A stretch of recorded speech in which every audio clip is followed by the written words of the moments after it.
The conference room smelled like old money and expensive leather. Ethan Cross sat at the head of the mahogany table, one leg crossed over the other, his Italian loafer tapping an impatient rhythm against the chair leg. His charcoal suit was custom-tailored, his watch worth more than most people's cars, and his expression carried the kind of bored arrogance that came from never hearing the word no. He was 29 years old and already a legend in Silicon Valley. Cross Tech, the company he had built from his grandmother's seed money, was valued at over $4 billion. He had graced the cover of Forbes twice.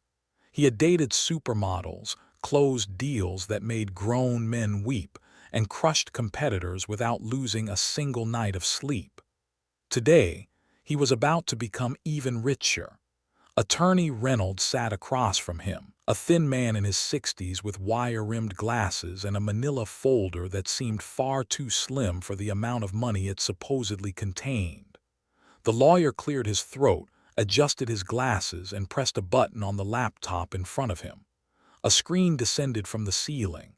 Ethan barely glanced at it. He was already mentally spending his inheritance. A new yacht, maybe, or that penthouse in Tokyo he had been eyeing. The screen flickered to life, and there she was, Margaret Cross, his grandmother. Even on video, even from beyond the grave, she had that look.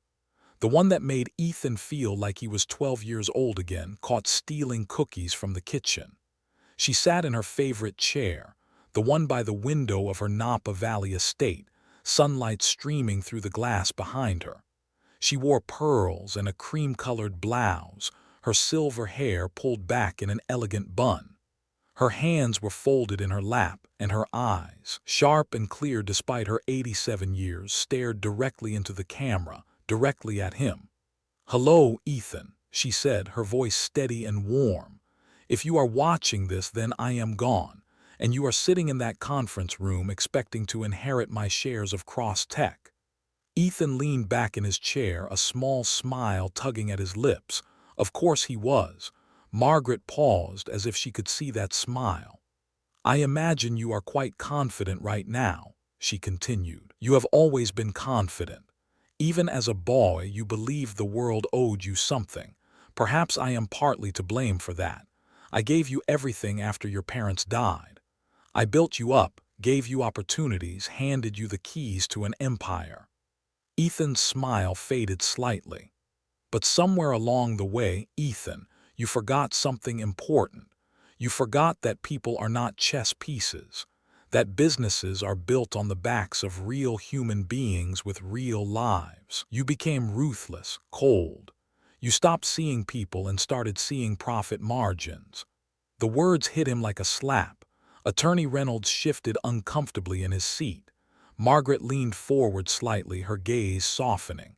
"I love you, Ethan. I always will. But I cannot, in good conscience, hand you 60% of Cross Tech without knowing that you have learned what truly matters.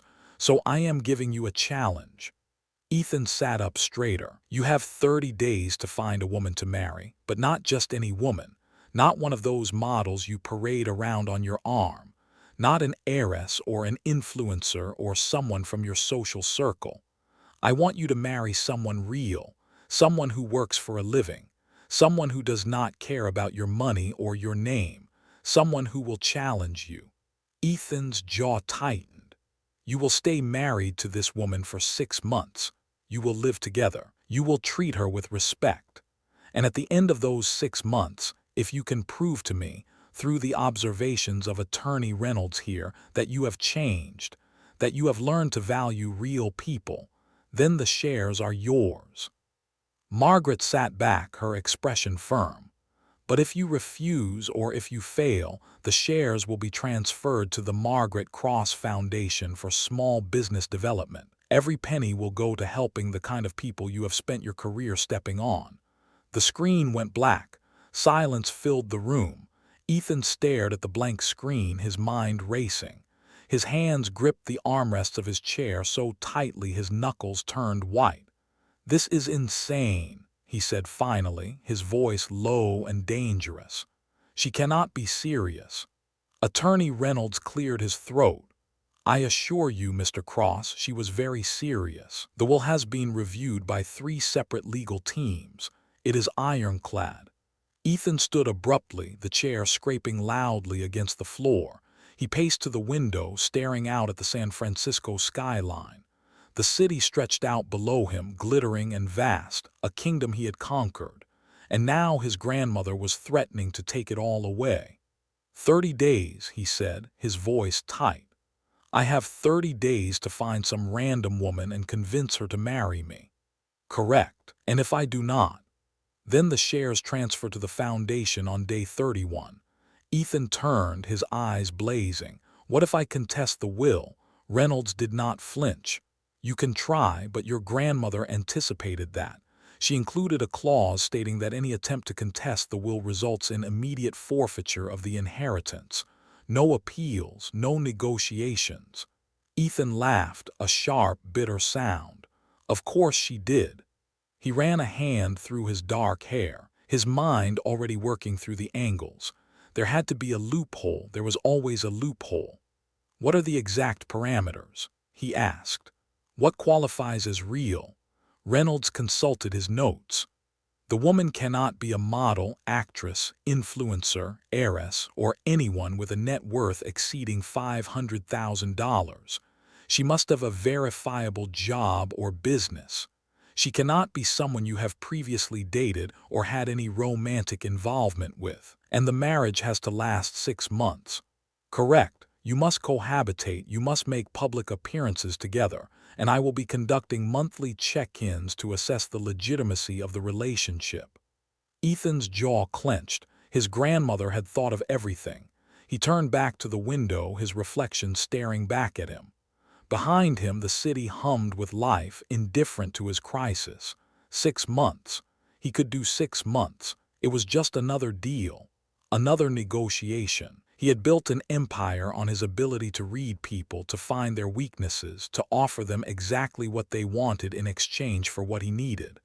All he had to do was find the right woman, someone desperate enough to say yes, someone naive enough to believe his charm, someone he could control. Easy. Fine, he said, turning back to Reynolds. I will do it. The attorney nodded, closing his folder. Then I suggest you start looking, Mr. Cross. The clock is already ticking. Ethan left the office 20 minutes later, his mind a storm of calculations and contingencies. He slid into the back of his black Tesla, the door closing with a soft, expensive thud. His driver glanced at him in the rearview mirror but said nothing. Ethan's expression was enough to silence anyone.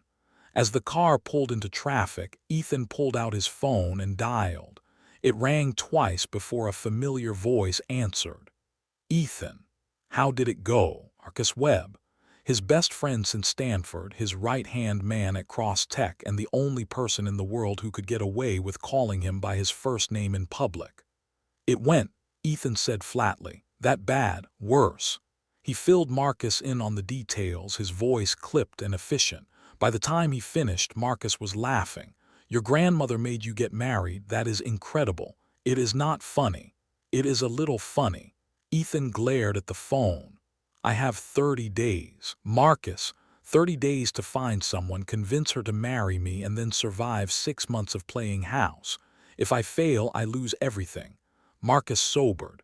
Okay, so we need a plan. What kind of woman are we looking for? Someone controllable, someone who needs money badly enough to agree to this insanity, someone who will not ask too many questions. So, basically, someone desperate. Exactly. There was a pause on the other end of the line. Then Marcus said, You know, this might actually be easier than you think. There are plenty of women out there struggling to make ends meet. Small business owners, freelancers, people drowning in debt. You just need to find one who is smart enough to see the opportunity but not smart enough to see through you. Ethan leaned back in his seat, considering. Where do I even start looking? Social media. Instagram specifically. Find someone with a small following, someone who posts about their business, someone who looks like they are working hard but not getting anywhere, someone who could use $500,000. $500,000. That was the number Ethan had landed on, enough to be life-changing for someone like that, but pocket change for him. "Send me a list," Ethan said. "I want options by tomorrow morning." On it. The call ended. Ethan stared out the window as the city blurred past. Somewhere out there was a woman who would say yes. A woman who would play along, take the money, and disappear when it was over. He just had to find her. By the time Ethan reached his penthouse, the sun was setting over the bay. The apartment was a study in minimalism, floor-to-ceiling windows, white marble floors, sleek black furniture. Everything was sharp angles and clean lines, a reflection of the man who lived there. He poured himself a scotch, the amber liquid catching the fading light, and stood by the window. 30 days, 6 months. He could do this. He had to, because losing was not an option, and Ethan Cross never lost. The next morning, Marcus arrived at Ethan's office with a tablet and a grin. "You are going to love this," he said, dropping into the chair across from Ethan's desk. Ethan looked up from his laptop, unimpressed. "Show me." Marcus slid the tablet across the desk. On the screen was an Instagram profile. Hartwell's Bakery. The profile picture showed a cozy storefront with a hand-painted sign and flower boxes in the windows. The feed was full of photos, golden croissants, towering cakes, cookies decorated like tiny works of art, and in several of the photos, a woman. She was in her mid-20s, with warm brown eyes and dark hair pulled back in a messy bun. She wore an apron dusted with flour, and in every photo she was smiling. Not the practiced, Instagram-perfect smile Ethan was used to seeing, but something genuine, something that reached her eyes. She was curvy. Soft in all the places the women Ethan usually dated were sharp and angular. She was, by his usual standards, completely unremarkable, perfect. "Her name is Daisy Hartwell," Marcus said. "She runs a bakery in Cannon Beach, Oregon. Small town, population around 2,000. She has about 8,000 followers, mostly locals and tourists. Posts every day, lots of engagement, but she is clearly not making bank. Look at this." He swiped to a photo from 3 weeks ago. It showed Daisy holding a stack of envelopes, her smile strained. The caption read, "When the bills come in faster than the customers, but we keep baking. Small business life." Ethan studied the photo. She is struggling. Drowning, more like. I did some digging. The bakery has been in her family for 30 years, but it has been barely breaking even for the last 5. She is probably one bad month away from closing. Ethan leaned back in his chair, a slow smile spreading across his face. "She is perfect." "I thought you would say that. What else do we know about her?" Marcus pulled up another screen. 26 years old, grew up in Cannon Beach. No college degree, no criminal record, no social media drama. She is about as wholesome as they come. Family: mother died when she was a kid. Father passed away 5 years ago. No siblings, she is alone. Alone, that was even better. No family to interfere, no one to ask uncomfortable questions. Ethan stood, grabbing his jacket from the back of his chair. "Book me a flight to Portland. I leave tonight." Marcus raised an eyebrow. "You are going to Oregon?" "I am going to make her an offer she cannot refuse." Cannon Beach was everything San Francisco was not. Quiet, quaint, aggressively charming. Ethan stepped out of his rental car, a sleek black Audi that looked absurdly out of place among the pickup trucks and Subarus lining the street. The air smelled like salt and pine, and the sound of waves crashing against the shore was almost loud enough to drown out his thoughts. Almost. He adjusted his sunglasses and started walking. Hartwell's Bakery was at the end of the main street, tucked between a surf shop and a bookstore. The building was small, painted a soft yellow with white trim. The sign above the door was hand-painted, the letters slightly uneven in a way that was either charming or unprofessional, depending on your perspective. Ethan pushed open the door. A bell chimed. The inside of the bakery was warm and smelled like butter and sugar and something else, something that made Ethan's chest tighten in a way he did not understand. The walls were lined with shelves displaying loaves of bread and jars of jam. A glass case near the counter held rows of pastries, each one looking like it had been crafted by hand. And behind the counter, wiping down the espresso machine, was Daisy Hartwell. She looked up as he entered, and for a moment their eyes met. Hers were brown, flecked with gold, and they studied him with a mix of curiosity and caution. "Hi," she said, setting down the rag. "Welcome to Hartwell's. What can I get you?" Her voice was warm, friendly, but there was something guarded in her expression, like she was used to people underestimating her. Ethan stepped up to the counter, offering his most disarming smile. "Actually, I am not here for pastries. I am here to talk to you." Daisy's eyebrows rose. "Talk to me." "Yes, my name is Ethan Cross. I have a business proposition for you." She crossed her arms, leaning back against the counter. "A business proposition, in a bakery in Cannon Beach. I know it sounds strange. It sounds like a scam." Ethan laughed, surprised. Most people did not push back this quickly. "I assure you it is not a scam. Can we sit?" Daisy glanced around the empty bakery, then back at him. "Fine, but if you are selling something, I am not interested." "I am not selling anything. I am buying." That got her attention. They sat at one of the small tables near the window. Daisy folded her hands in her lap. "Waiting." Ethan leaned forward, his expression serious. "I need a wife." Daisy blinked. "Excuse me, not a real wife. A temporary one, 6 months. It is part of an inheritance clause. I need to be married to someone outside my usual social circle, and you fit the criteria." Daisy stared at him for a long moment, then she laughed. It was not a polite laugh. It was loud and genuine and completely unexpected. "You are serious," she said, wiping her eyes. "You actually flew all the way to Oregon to ask a stranger to marry you for 6 months." "Yes, why me?" "Because you need money and I need a wife. It is a mutually beneficial arrangement." Daisy's smile faded. "You do not know anything about me. I know you are drowning in debt. I know your bakery is barely staying afloat. I know you are one bad month away from losing everything." Her jaw tightened. "You investigated me. I did my research, and I am offering you a way out. Marry me for 6 months. Live in San Francisco, play the part. At the end, you walk away with $750,000, tax-free." Daisy's eyes widened. $750,000. Yes, she sat back, her arms still crossed. "And what do you get out of this?" "My inheritance, $4 billion.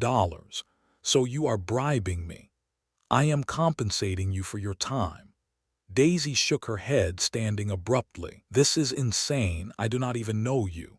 "You do not have to know me, you just have to marry me, and live with you, in separate bedrooms, and pretend to be in love with you.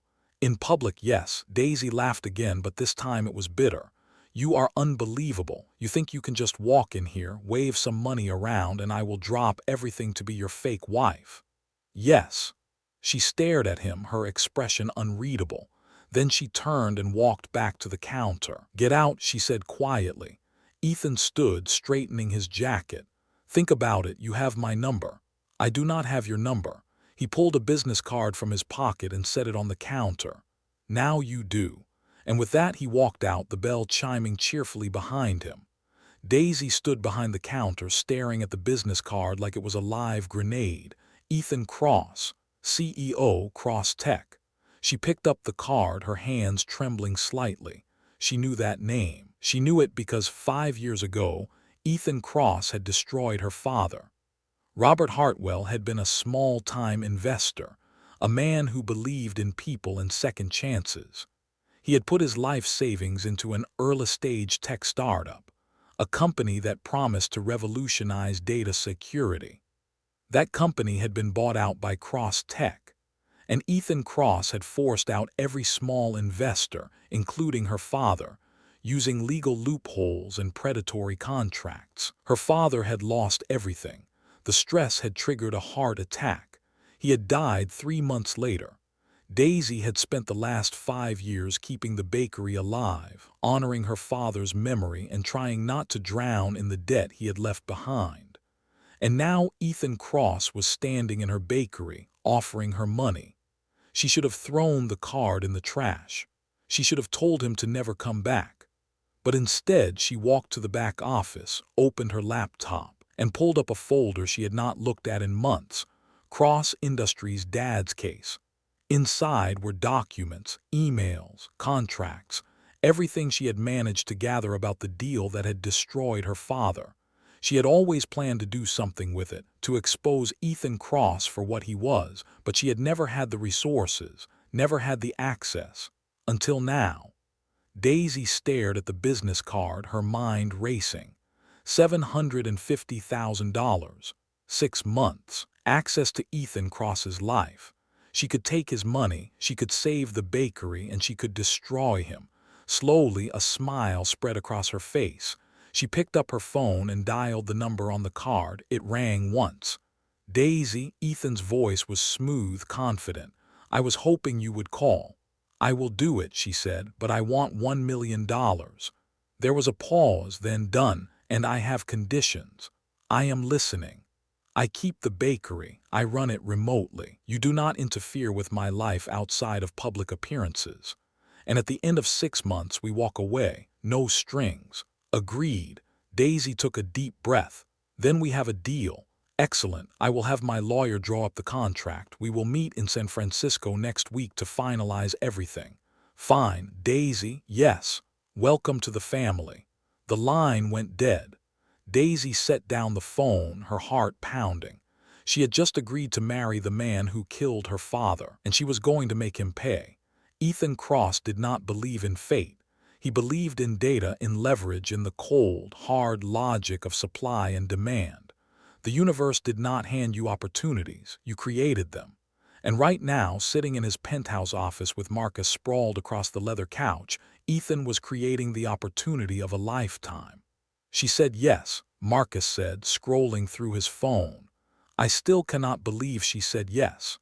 "Why would she not?" Ethan replied, not looking up from his laptop. "I offered her $1 million. People have done far worse for far less." "True, but still. You walked into her bakery, told her you needed a fake wife, and she just agreed. That is either desperation or insanity, or intelligence. She saw an opportunity and took it." Marcus sat up, grinning. "You sound almost impressed." "I am not impressed. I am satisfied. There is a difference." "Sure there is." Ethan finally looked up, his expression flat. "Do you have the contract ready?" "Reynolds is finalizing it now. Should be done by tomorrow. You are meeting her in San Francisco next week." "Yes, I want this handled quickly. The sooner we get married, the sooner the clock starts." Marcus leaned back, tossing his phone onto the coffee table. "You know, for a guy who just secured a $4 billion inheritance, you do not seem very happy. I will be happy when this is over." "And what about her, Daisy? What is she like?" Ethan closed his laptop, considering the question. "She is exactly what I expected. Small town, naive, in over her head. She will play her part, take the money, and disappear." "You sure about that?" "Why would she not?" Marcus shrugged. "I do not know. She just does not seem like the type to roll over." "Did you see her Instagram? She has got this whole girl boss, small business warrior thing going on. She might surprise you." "She will not." "If you say so." Ethan stood, walking to the window. The city stretched out below him, a glittering grid of ambition and money. Somewhere out there, Daisy Hartwell was packing her bags, preparing to step into his world. She had no idea what she was getting into, and that was exactly how Ethan wanted it. 3,000 miles away, Daisy Hartwell was having a panic attack. She sat on the floor of her tiny apartment above the bakery, surrounded by half-packed boxes and open suitcases, her phone clutched in her hand. What had she done? She had agreed to marry a man she did not know, a man she hated, a man who had destroyed her father for money. Her best friend, Lily, sat cross-legged on the bed, eating takeout directly from the container. "You are spiraling again." "I am not spiraling." "You are definitely spiraling. You have been staring at that suitcase for 20 minutes. Daisy groaned, dropping her phone. "I cannot do this. This is insane. I should call him and tell him I changed my mind." and give up $1 million. It is not about the money. It is absolutely about the money. Daisy, your bakery is drowning. You are drowning. This is your chance to fix everything. By marrying the man who killed my dad, Lily set down the takeout, her expression softening. I know this is hard, but you are not doing this for him. You are doing this for you and for your dad. You said you wanted to expose Ethan Cross, right? Well, now you have got 6 months of access to his life. That is more than you have ever had before. Daisy looked up, her eyes red. What if I cannot do it? What if I get there and I just fall apart? You will not, because you are the strongest person I know. You have kept this bakery alive for 5 years. You have survived losing both your parents. You can survive 6 months with some tech bro. Daisy laughed despite herself. Some tech bro, he is worth $4 billion, which makes him an even bigger target. Daisy took a deep breath, wiping her eyes. Lily was right. This was not just about the money. This was about justice, about making sure her father's death meant something. She stood, grabbing a stack of clothes and shoving them into the suitcase. Okay, okay, I am doing this. That is my girl. But if he is awful, I am bailing. Fair. Daisy zipped up the suitcase, her hand steadier now. She could do this. She had to, because Ethan Cross had no idea who he was dealing with. 1 week later, Daisy stood outside a sleek glass tower in downtown San Francisco, her suitcase at her feet, her heart in her throat. The building was all sharp angles and reflective surfaces, the kind of place that screamed money and power. People in expensive suits streamed in and out, none of them sparing her a second glance. She felt like an imposter. Her phone buzzed. Ethan, I am in the lobby. Come up. Daisy took a deep breath, grabbed her suitcase, and walked inside. The lobby was even more intimidating than the exterior. Marble floors, modern art on the walls, a reception desk that looked like it belonged in a spaceship.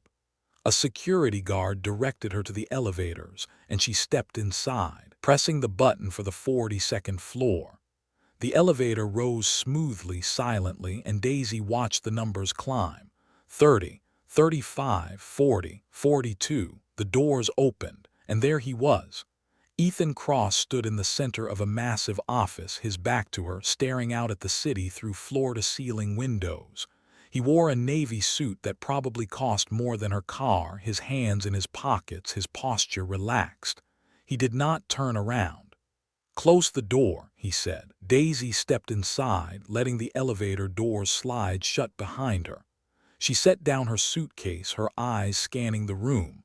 It was enormous, all clean lines and expensive furniture, a desk the size of her kitchen, a leather couch that looked like it had never been sat on. Nice office, she said, her voice sharper than she intended. Ethan finally turned, and for a moment they just looked at each other. He was taller than she remembered. His dark hair was perfectly styled, his jaw sharp, his eyes a cold, calculating blue. He looked like he had been designed in a lab to sell luxury watches. Daisy, he said, his voice smooth, you made it. Did you think I would not? I was not sure. You seemed hesitant on the phone. I am still hesitant. He smiled, but it did not reach his eyes. Understandable. Would you like something to drink? Coffee? Water? I am fine. Suit yourself. He gestured to the couch, and Daisy sat, her hands folded in her lap. Ethan sat across from her, his posture casual, like they were discussing the weather. The contract is ready, he said, pulling a thick document from the coffee table and sliding it toward her. I had my lawyer include all the terms we discussed. $1 million paid in full at the end of 6 months. You keep your bakery, run it remotely. Separate bedrooms. No interference in your personal life outside of public appearances. Daisy picked up the contract, flipping through the pages. It was dense, full of legal jargon she barely understood. You should have a lawyer review this, Ethan said. I do not have a lawyer. Then I can recommend one. I am sure you can. She set down the contract, meeting his gaze. What happens if I break the terms? Then you forfeit the money, and if you break them, I forfeit my inheritance. Daisy raised an eyebrow. So we are both trapped. We are both motivated." She leaned back, studying him. He was good at this. The charm, the confidence, the way he made everything sound reasonable, but she could see through it. She had spent 5 years hating this man, and no amount of smooth talking was going to change that. "When do we get married?" she asked. "Next week. City Hall, small ceremony, just us and a witness." Romantic. This is not about romance. Clearly. Ethan's jaw tightened, but he did not rise to the bait. "After the wedding, you will move into my penthouse. We will make a few public appearances, attend some events. The rest of the time you are free to do as you please, as long as I play the part." "Exactly." Daisy stood, grabbing the contract. "I will read this tonight. If everything checks out, I will sign." "Good." She picked up her suitcase, heading for the elevator, but before she pressed the button, she turned back. "Ethan." "Yes." "Why me? Out of all the women in the world, why did you choose me?" He did not hesitate. "Because you were convenient." The words hit her like a slap, but she did not let it show. Instead, she smiled, cold and sharp. "Good to know." And with that, she stepped into the elevator, the doors closing on Ethan's unreadable expression. That night, Daisy sat in her hotel room, the contract spread out on the bed in front of her. She had read it 3 times, and every time the same thought echoed in her mind. This is real. She was really going to do this. She picked up her phone, pulling up the folder she had saved years ago. The emails, the contracts, the evidence of everything Ethan Cross had done to her father. She had spent so long wanting revenge, but never having the means. Now she did. She just had to survive 6 months. Daisy opened a new document on her laptop and started typing. Day 1. Arrived in San Francisco. Met Ethan Cross. He is exactly as arrogant as I expected. Contract signing next week. Wedding the week after. Mission: get close. Gain access. Expose him. She saved the document, her heart pounding. This was not just about the money anymore. This was war. The coffee shop Daisy chose was deliberately unimpressive. It was tucked into a side street in the Mission District, the kind of place with mismatched furniture, local art on the walls, and a chalkboard menu that changed daily. The air smelled like espresso and cinnamon, and the barista had a nose ring and a sleeve of tattoos. It was the opposite of Ethan Cross's world, and that was exactly why Daisy picked it. She sat at a corner table, her laptop open in front of her, a half-empty mug of coffee growing cold at her elbow. She had been here for an hour, rereading the contract for the 4th time, her highlighter marking clauses and addendums. The door chimed. Daisy looked up. Ethan stepped inside, and the entire energy of the room shifted. He was wearing jeans today. Dark, expensive jeans that probably cost more than her rent, paired with a crisp white button-down and a leather jacket that looked like it belonged in a magazine spread. His sunglasses were perched on his head, and he scanned the room with the casual confidence of someone who had never been uncomfortable a day in his life. His eyes landed on Daisy. He walked over, sliding into the seat across from her without asking. "Interesting choice," he said, glancing around. "I was expecting something more upscale."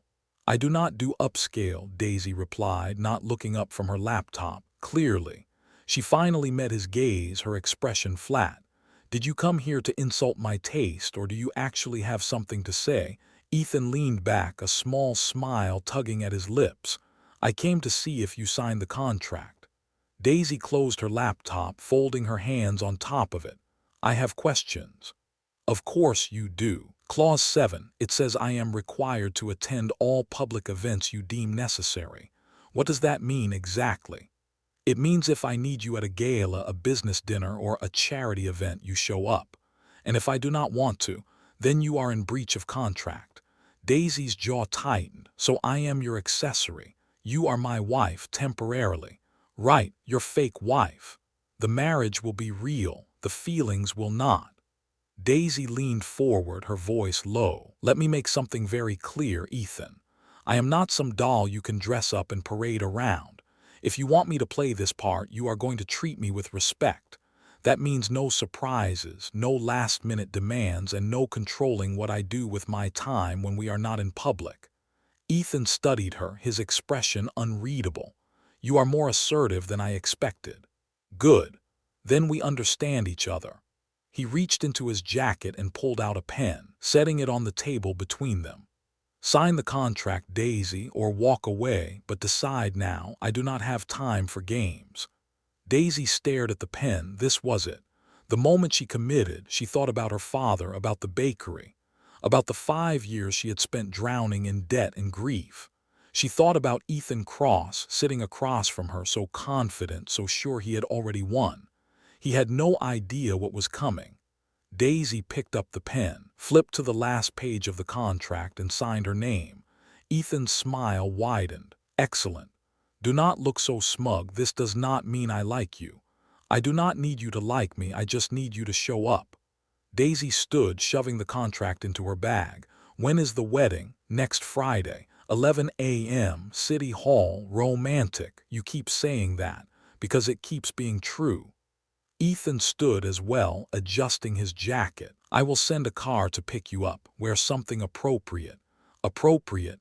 You know, wedding attire. Daisy crossed her arms. I know what wedding attire is, Ethan. I am not an idiot. I never said you were. You did not have to. For a moment they just stared at each other, the tension thick enough to cut. Then Ethan's phone buzzed. He glanced at it, his expression shifting. I have to go, board meeting. Of course you do. He started toward the door, then paused, looking back at her. Daisy, what? This is going to work, you will see. We will see. He left, the door chiming behind him. Daisy sank back into her chair, her heart pounding. She had just signed a contract to marry Ethan Cross. There was no going back now.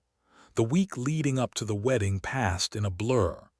Daisy spent most of it on the phone, coordinating with her assistant manager at the bakery, a sweet college student named Emma who had promised to keep things running while Daisy was in San Francisco. Are you sure about this? Emma asked for the 10th time. No, Daisy admitted, but I am doing it anyway. That is very on brand for you. Daisy laughed despite herself. Thanks, I think. Just promise me you will be careful. This guy sounds intense. He is, but I can handle him. I hope so. So did Daisy. She also spent the week shopping for a wedding dress, which turned out to be more depressing than she expected. She had always imagined getting married someday. Not like this, obviously. She had pictured a small ceremony on the beach, surrounded by friends and family, marrying someone she actually loved. Instead, she was standing in a boutique in downtown San Francisco, trying on dresses for a fake wedding to a man she hated. The saleswoman, a cheerful blonde named Tiffany, held up a lace gown with a long train. This one is gorgeous, very classic. It is too much, Daisy said, too much. It is not that kind of wedding. Tiffany's smile faltered. Oh, what kind of wedding is it? The kind where I show up, sign some papers, and leave. Oh. Daisy ended up choosing a simple white dress, knee-length with short sleeves and a fitted waist. It was pretty but understated, the kind of dress you could wear again, not that she ever would. Friday morning arrived too quickly. Daisy stood in front of the mirror in her hotel room, smoothing down the skirt of her dress. Her hair was pulled back in a low bun, her makeup minimal. She looked like herself, which felt wrong somehow. She was about to marry Ethan Cross. Should not she look different, feel different, but she just felt numb. Her phone buzzed. Ethan, car is downstairs. Daisy grabbed her purse, took one last look in the mirror, and left. The car was, predictably, a black Mercedes with leather seats and a driver who did not make small talk. Daisy sat in the back, watching the city blur past, her hands folded in her lap. This was really happening. City Hall was a beautiful building, all marble columns and grand staircases. Daisy had always thought it would be romantic to get married here. She was wrong. Ethan was waiting for her at the top of the steps, looking annoyingly perfect in a charcoal suit. His hair was styled, his expression calm. This was just another Tuesday. You look nice, he said as she approached. Thanks, you look expensive. He smirked. Shall we? They walked inside together, side by side but not touching. The ceremony was quick, painfully quick. They stood in a small room with white walls and fluorescent lighting. The officiant was a tired-looking woman in her 50s who had clearly done this 1,000 times. Marcus stood off to the side, serving as their witness. He gave Daisy an encouraging smile. She did not return. "Do you, Ethan Cross, take Daisy Hartwell to be your lawfully wedded wife?" "I do." "And do you, Daisy Hartwell, take Ethan Cross to be your lawfully wedded husband?" Daisy hesitated just for a second, but it was long enough for Ethan to notice. His eyes flicked to hers, a question in them. "I do," she said finally. "Then by the power vested in me by the state of California, I now pronounce you husband and wife. You may kiss the bride." Daisy's stomach dropped. She had not thought about this part. Ethan stepped closer, his hand coming up to cup her cheek. His touch was warm, his expression unreadable. "We do not have to," he murmured, so quietly only she could hear. "Yes, we do," she whispered back. "People are watching." He leaned in. The kiss was brief, chaste. His lips barely brushed hers before he pulled away, but it was enough to make Daisy's heart race. Not because she liked it, but because it felt real. They signed the papers in silence. Marcus clapped Ethan on the back. "Congratulations, man, you are officially married." "Thanks," Ethan said dryly. Daisy said nothing. They walked out of City Hall together, and a small crowd of photographers was waiting at the bottom of the steps. Daisy froze.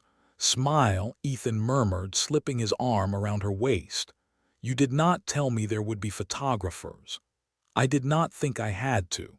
The cameras flashed, and Daisy forced a smile, her body tense. "Mr. Cross, over here, who is the bride? Is this a surprise wedding?" Ethan guided her toward the car, his hand firm on her back. They slid into the back seat, and the driver pulled away from the curb. Daisy exhaled, her hands shaking. "That was a setup," she said. "It was publicity. You ambushed me. I informed the press that I was getting married. They showed up. That is how this works." Daisy turned to glare at him. "You could have warned me. Would it have changed anything?" "Yes, I would have been prepared." Ethan sighed, running a hand through his hair. "Daisy, you are my wife now. That means people are going to be interested in you. You need to get used to it. I did not sign up for this." "Yes, you did. It is in the contract." Daisy clenched her fists, fighting the urge to scream. This was going to be a very long 6 months. The penthouse was even more intimidating than Daisy remembered. She stood in the entryway, her suitcase at her feet, staring at the vast expanse of white marble and glass. "Your room is down the hall," Ethan said, already walking toward his office. "Second door on the left. If you need anything, let me know." "Wait." He stopped, turning back. "That is it?" Daisy asked. "You are just going to leave me here. What do you want me to do, give you a tour?" "That would be nice, actually." Ethan sighed, checking his watch. "Fine. 5 minutes." He showed her around quickly, his tone clipped and efficient. The kitchen, all stainless steel and marble countertops. The living room with its massive sectional and flat-screen TV. The guest room, which would be hers. It was beautiful, impersonal, like a hotel. "This is where you will sleep," Ethan said, gesturing to the bed. "Thanks, I figured that out." "Bathroom is through there. Closet is empty. You can fill it with whatever you want." Generous. He ignored the sarcasm. "I have a meeting in an hour. Make yourself at home." And then he was gone, leaving Daisy alone in the massive, empty penthouse. She sat on the edge of the bed, staring at her reflection in the mirror across the room. She was married to Ethan Cross, and she had no idea what she had just gotten herself into. Daisy did not sleep that first night. She lay in the massive guest bed, staring at the ceiling, listening to the unfamiliar sounds of the penthouse, the hum of the air conditioning, the distant wail of a siren, the faint creak of floorboards as Ethan moved around in another part of the apartment. Her apartment, no, his apartment. She was just a guest, a temporary fixture, a means to an end. At 3 a.m. she gave up on sleep and padded into the kitchen. The space was enormous, all gleaming countertops and high-end appliances that looked like they had never been used. Daisy opened the fridge, hoping for a snack, and found it almost empty. a carton of almond milk, some prepackaged salads, a bottle of champagne, of course. She settled for a glass of water and sat at the kitchen island, her phone in her hand. She opened the folder she had been building for 5 years, the one labeled Cross Industries' dad's case. Inside were dozens of documents, emails her father had forwarded her before he died, worried about the deal he had signed. Contracts with fine print that made her head spin. Articles about Cross-Tech's aggressive acquisition strategies. And at the center of it all, one name, Ethan Cross. Daisy scrolled through the files, her jaw tight. Her father had trusted him, had believed that Ethan was different from the other Silicon Valley vultures, that he actually cared about the small investors who had taken a chance on his company. He had been wrong.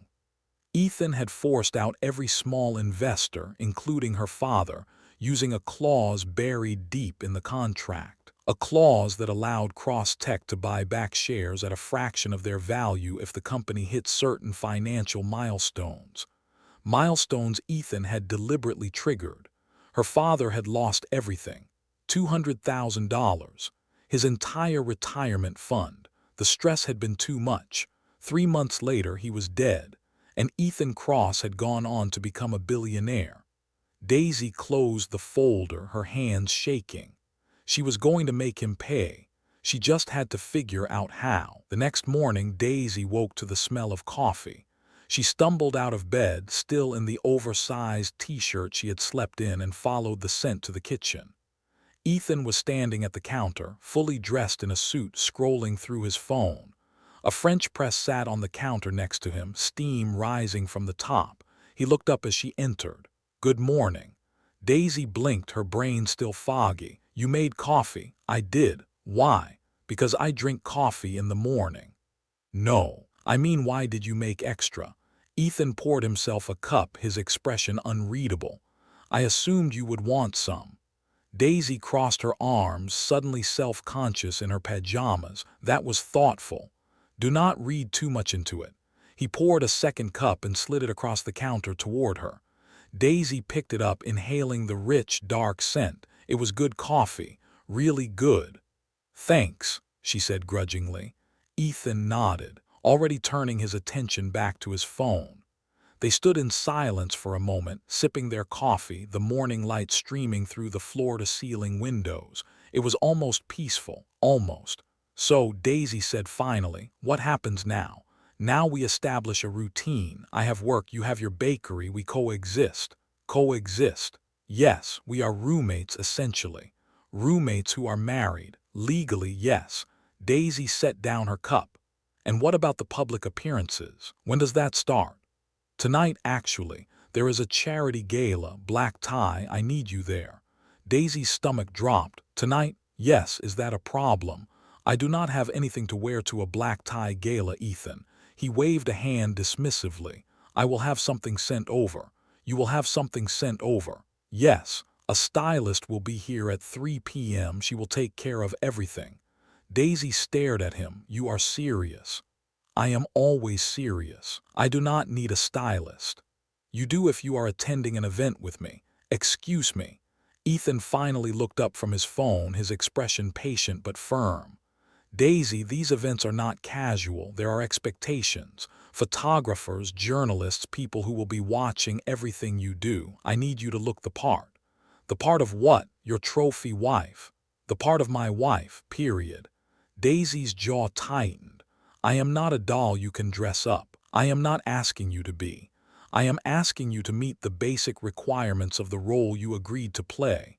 By letting some stranger pick out my clothes, by looking appropriate for the event." They stared at each other, the tension thick. Finally, Daisy sighed. "Fine, but I get final approval on whatever she picks." "Deal." Ethan drained his coffee, setting the cup in the sink. "I have to go. The stylist's name is Monica. She is very good. Try to be nice to her." "I am always nice." "Sure you are." And with that he left, the door closing behind him with a soft click. Daisy stood alone in the kitchen, her coffee growing cold in her hands. This was going to be a disaster.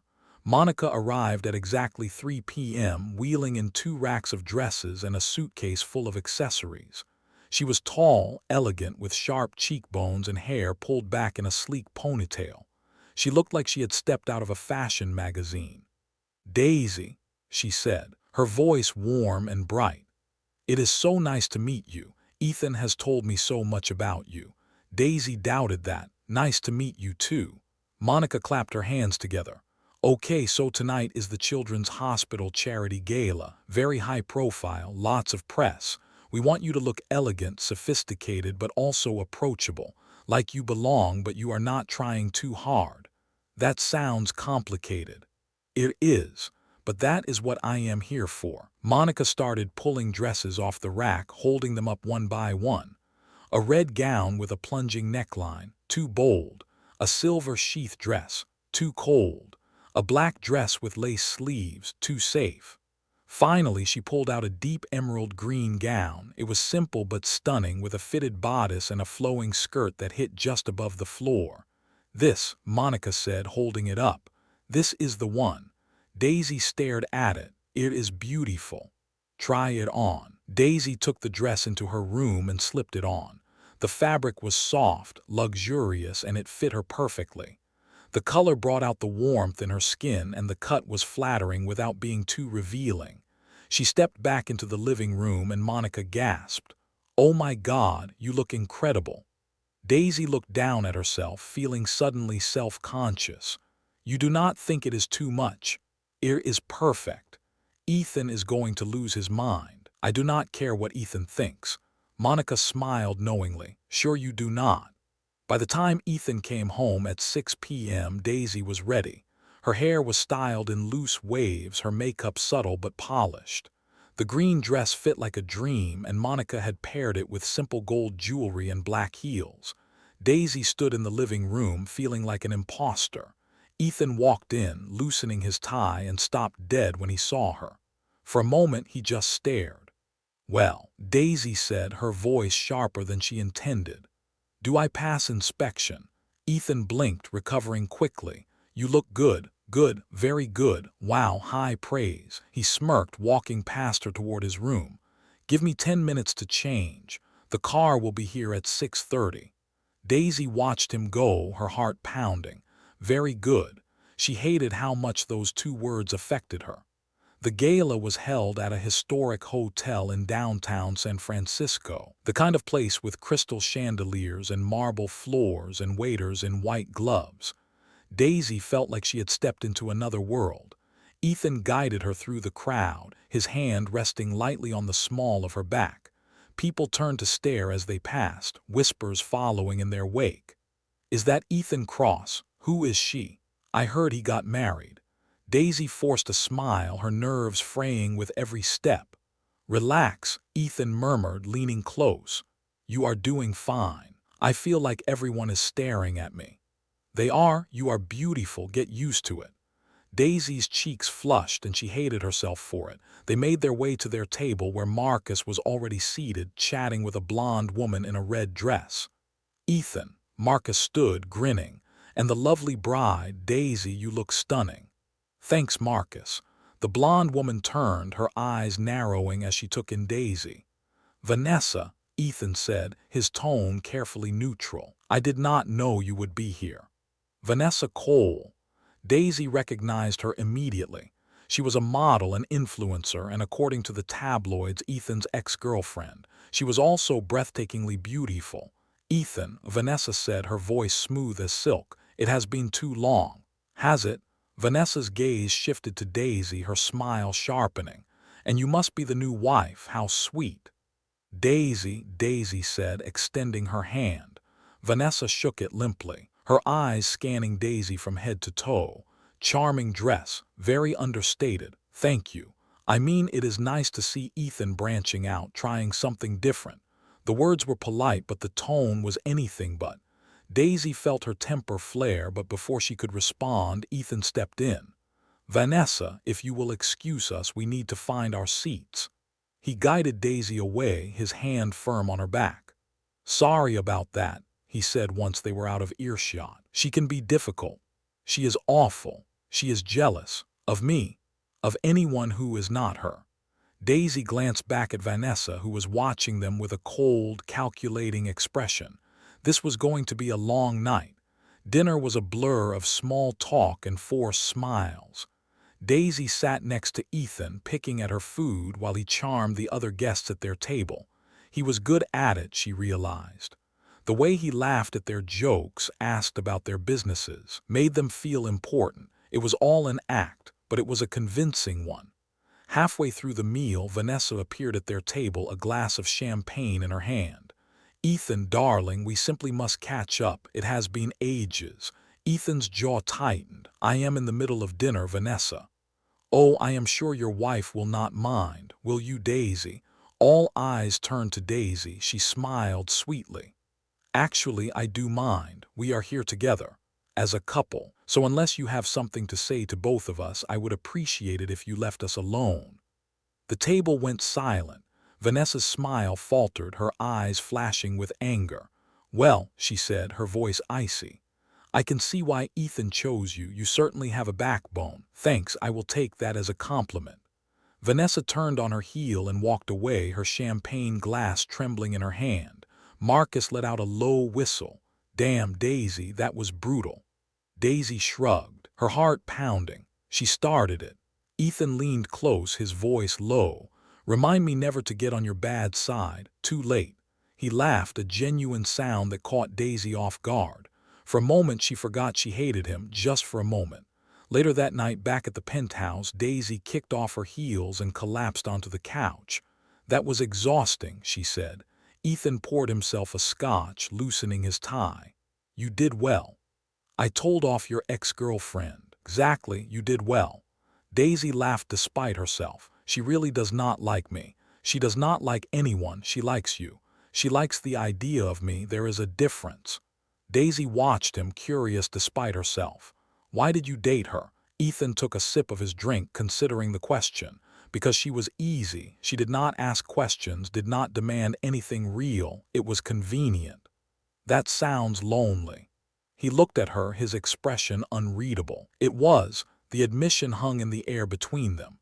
Daisy stood, suddenly uncomfortable. "I am going to bed." "Daisy." She stopped, turning back. "Thank you," Ethan said. "For tonight, you handled yourself well." "You already said that. I mean it." Daisy nodded, her throat tight. "Good night, Ethan. Good night."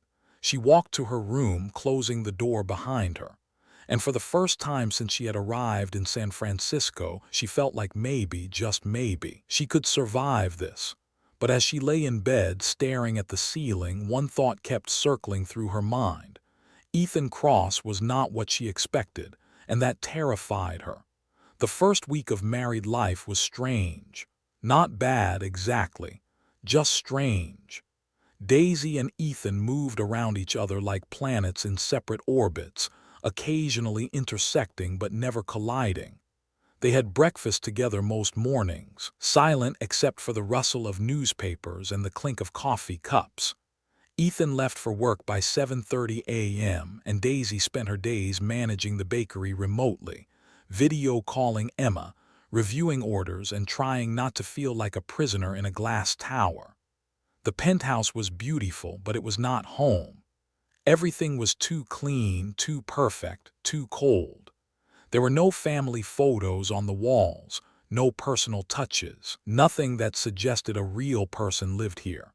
It was a showroom, and Daisy was just another piece of furniture. On the fourth day, she decided to bake. She needed to do something with her hands, something that felt normal. She pulled out her laptop, ordered ingredients from a local grocery delivery service, and spent the afternoon in Ethan's pristine kitchen making chocolate chip cookies. The smell filled the penthouse, warm and comforting, and for the first time since she had arrived, Daisy felt like herself. She was pulling the second batch out of the oven when Ethan came home. He stopped in the doorway, his tie loosened, his jacket slung over one arm, staring at the chaos she had created. Flour dusted the countertops, mixing bowls were piled in the sink, and cooling racks covered every available surface. "What is this?" he asked. "Cookies," Daisy said, setting down the tray. "I was bored." So you destroyed my kitchen. I did not destroy it. I used it. There is a difference. Ethan walked over, picking up one of the cookies. He took a bite, chewing slowly. Daisy watched him, her heart inexplicably pounding. "Well," she asked, "it is good, just good, very good." She smiled despite herself. High praise from Ethan Cross. He set down the cookie, his expression softening slightly. "You can bake here whenever you want, just clean up after yourself." "Deal." He started to walk away, then paused. "Daisy?" "Yeah, thank you for the cookies." And then he was gone, leaving Daisy alone in the kitchen, her chest tight with an emotion she could not name. The second week was harder. Ethan had a board meeting on Monday, and he was tense all morning, snapping at his assistant over the phone and barely touching his breakfast. "Are you okay?" Daisy asked, setting down her coffee. "I am fine. You do not seem fine." "I said I am fine." Daisy held up her hands. "Okay, sorry I asked." Ethan sighed, running a hand through his hair. "The board is pushing back on some of my decisions. They think I am being too aggressive with acquisitions." "Are you?" He looked at her sharply. "What? Are you being too aggressive?" "I am doing what needs to be done. That is not an answer." Ethan stood, grabbing his jacket. "I do not have time for this." "Ethan," but he was already gone, the door slamming behind him. Daisy sat alone at the kitchen island, her coffee growing cold. She had touched a nerve. Good, that night Ethan came home late. Daisy was curled up on the couch, watching a movie on her laptop when she heard the door open. He walked in, his tie gone, his shirt untucked, his expression exhausted. "How did it go?" she asked. "Terrible. Want to talk about it?" "No." He poured himself a scotch and sat in the chair across from her, staring at the city lights through the window. Daisy closed her laptop. "You know, for someone who is supposed to be a genius businessman, you are really bad at asking for help." "I do not need help. Everyone needs help, Ethan." He took a long sip of his drink, his jaw tight. "The board wants me to step back. They think I am making too many enemies, burning too many bridges. They are threatening to vote me out if I do not change my approach." "And what do you think?" "I think they are cowards. Or maybe they are right." Ethan's eyes snapped to hers. "Excuse me." Daisy sat up, meeting his gaze. "I am not saying you are wrong about everything, but maybe you do burn bridges. Maybe you do make enemies, and maybe that is catching up to you. You do not know anything about my business. I know you destroyed my father's life." The words hung in the air like a bomb. Ethan froze, his glass halfway to his lips. "What did you just say?" Daisy's heart pounded, but she did not back down. "My father, Robert Hartwell, he was one of your early investors. You forced him out, took his shares, and left him with nothing. He died 3 months later." Ethan set down his glass, his expression unreadable. "I do not remember every investor." "Of course you do not, because they did not matter to you. They were just numbers on a spreadsheet." "That is not fair." "Is it not?" Ethan stood, his hands clenched into fists. "I did what I had to do to build this company. I am sorry your father got caught in the crossfire, but that is business. People lose. That is how it works. That is how you justify it. I do not have to justify anything to you." Daisy stood as well, her voice shaking. "You asked me why I agreed to this, why I said yes to your ridiculous proposal. This is why, because I wanted to see who you really are, and now I know." "And what am I, Daisy? Enlighten me." "You are a coward. You hide behind your money and your power, and you convince yourself that you are untouchable, but you are not. You are just a man, and one day all of this is going to come crashing down." Ethan stared at her, his chest rising and falling. Then he turned and walked to his room, the door closing with a quiet click. Daisy sank back onto the couch, her hands trembling. She had done it. She had told him the truth, and she had no idea what would happen next. The next morning, Ethan was gone before Daisy woke up. She found a note on the kitchen counter. "I will be out of town for a few days. Business trip. Make yourself at home." That was it. No apology, no explanation, just a note. Daisy crumpled it up and threw it in the trash. For the next 3 days, Daisy had the penthouse to herself. She baked. She video called Emma. She binge-watched cooking shows and tried not to think about Ethan, but he was everywhere. His cologne lingered in the hallway. His coffee cup sat in the sink. His laptop was on the desk in his office, closed but present. She hated how much she noticed. On the third night, she could not take it anymore. She walked into his office, her heart pounding. The room was immaculate, just like the rest of the penthouse. A massive desk, a leather chair, floor-to-ceiling bookshelves filled with business books and tech manuals. And on the desk, a single file folder. Daisy hesitated. This was wrong. She should not be snooping, but she had come this far. She opened the folder. Inside were documents, contracts, emails, and at the top of the pile a name, Robert Hartwell. Daisy's breath caught. She flipped through the pages, her hands shaking. There were emails from Ethan to his legal team discussing strategies for forcing out small investors. There were contracts with clauses designed to trap people like her father. There were financial projections showing how much Cross-Tech would gain by buying back shares at a fraction of their value. And at the bottom of the file, a handwritten note. Ethan's handwriting. Make sure Hartwell does not see this coming. We need a clean exit. Daisy's vision blurred. She had known. She had known what Ethan had done. But seeing it in writing, seeing the cold calculation behind her father's destruction was different. It made it real. She took photos of every page with her phone, her hands shaking so badly she had to retake several shots. Then she carefully put everything back exactly as she had found it and left the office. She did not sleep that night. Ethan returned on Friday afternoon. Daisy was in the kitchen making tea when she heard the door open. He walked in looking tired but composed, his suit jacket slung over his shoulder. "Hey," he said, "hey." He set down his bag, loosening his tie. "How have you been?" "Fine. Good." The silence stretched between them. Finally, Ethan spoke. "About the other night, what you said about your father." Daisy's hands tightened around her mug. "What about it?" "I looked into it after you told me. I pulled the files. I know, I saw them." Ethan's eyes widened. "You went into my office. You left me alone for 3 days. What did you expect?" "I expected you to respect my privacy. Like you respected my father's life." Ethan's jaw clenched. "That is not the same thing." "Is it not?" He took a step closer, his voice low. "What do you want from me, Daisy? An apology? Fine, I am sorry. I am sorry your father got hurt. I am sorry he died, but I cannot change the past. You could try to make it right." "How? How do I make it right?" "You could start by admitting that what you did was wrong, not just unfortunate, not just business. Wrong." Ethan stared at her, his expression torn. "I do not know if I can do that," he said finally, "and we have nothing more to talk about." Daisy walked past him, heading for her room. "Daisy, wait." She stopped but did not turn around. "I am trying," Ethan said, his voice rough. "I know you do not believe me, but I am trying. This whole thing, this marriage, it was supposed to be simple, but you are making me question everything." "Good. You should question everything. I do not know how to be the person you want me to be." Daisy finally turned, her eyes meeting his. "I do not want you to be anyone. I just want you to be honest, with yourself, with me, with everyone you have hurt. And if I cannot, then you will lose more than just your inheritance." She left him standing in the hallway, her heart pounding.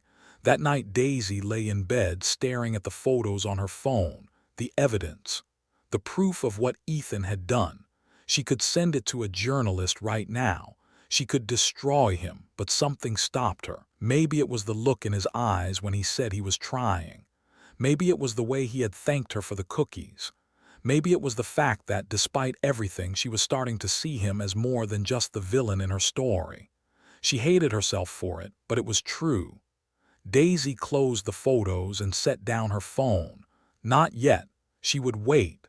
She would watch. And if Ethan Cross was really trying to change, she would know. But if he was not, then she would burn his world to the ground.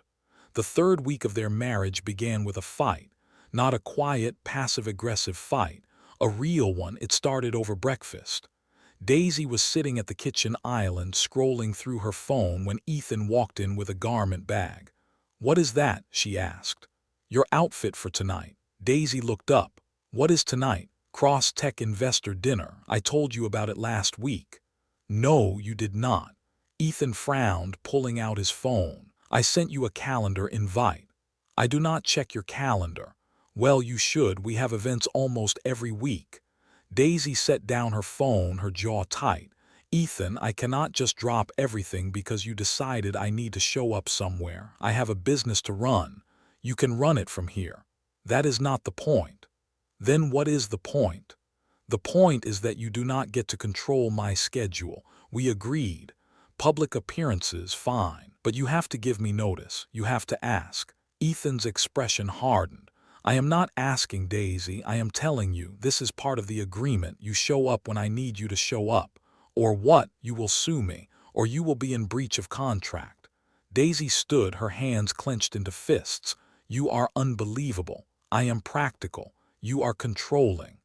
I am ensuring that you hold up your end of the deal." They glared at each other across the kitchen island. Finally, Daisy grabbed the garment bag. "Fine. I will be there, but do not ever spring something on me like this again." "Noted." She stormed off to her room, slamming the door behind her. The investor dinner was held at a private club in Pacific Heights, the kind of place that required a membership fee higher than most people's annual salary. Daisy arrived in the dress Ethan had chosen, a sleek black number that was elegant but conservative. She had done her own makeup, pulled her hair into a low bun, and tried to ignore the knot of anxiety in her stomach. Ethan was waiting for her in the lobby, looking infuriatingly perfect in a tailored navy suit. "You look nice," he said. "Do not." "Do not what?" "Do not try to charm me. I am still mad at you." "Noted." They walked into the dining room together, and Daisy immediately felt out of place. The room was full of men in expensive suits and women dripping in diamonds. Everyone looked like they belonged on the cover of a magazine. Daisy felt like she had wandered onto the wrong movie set. Ethan guided her to their table, his hand on the small of her back. She hated how natural it felt. "Ethan," a booming voice called out. A man in his 60s approached, his face red and jovial. "Good to see you, my boy, and this must be the new wife." "Daisy," Ethan said smoothly. "This is Gerald Hutchins. He is one of our largest investors." Daisy shook his hand, forcing a smile. "Nice to meet you." "Likewise, likewise. You know, Ethan, I have to say I was surprised when I heard you got married. I always thought you were married to your work."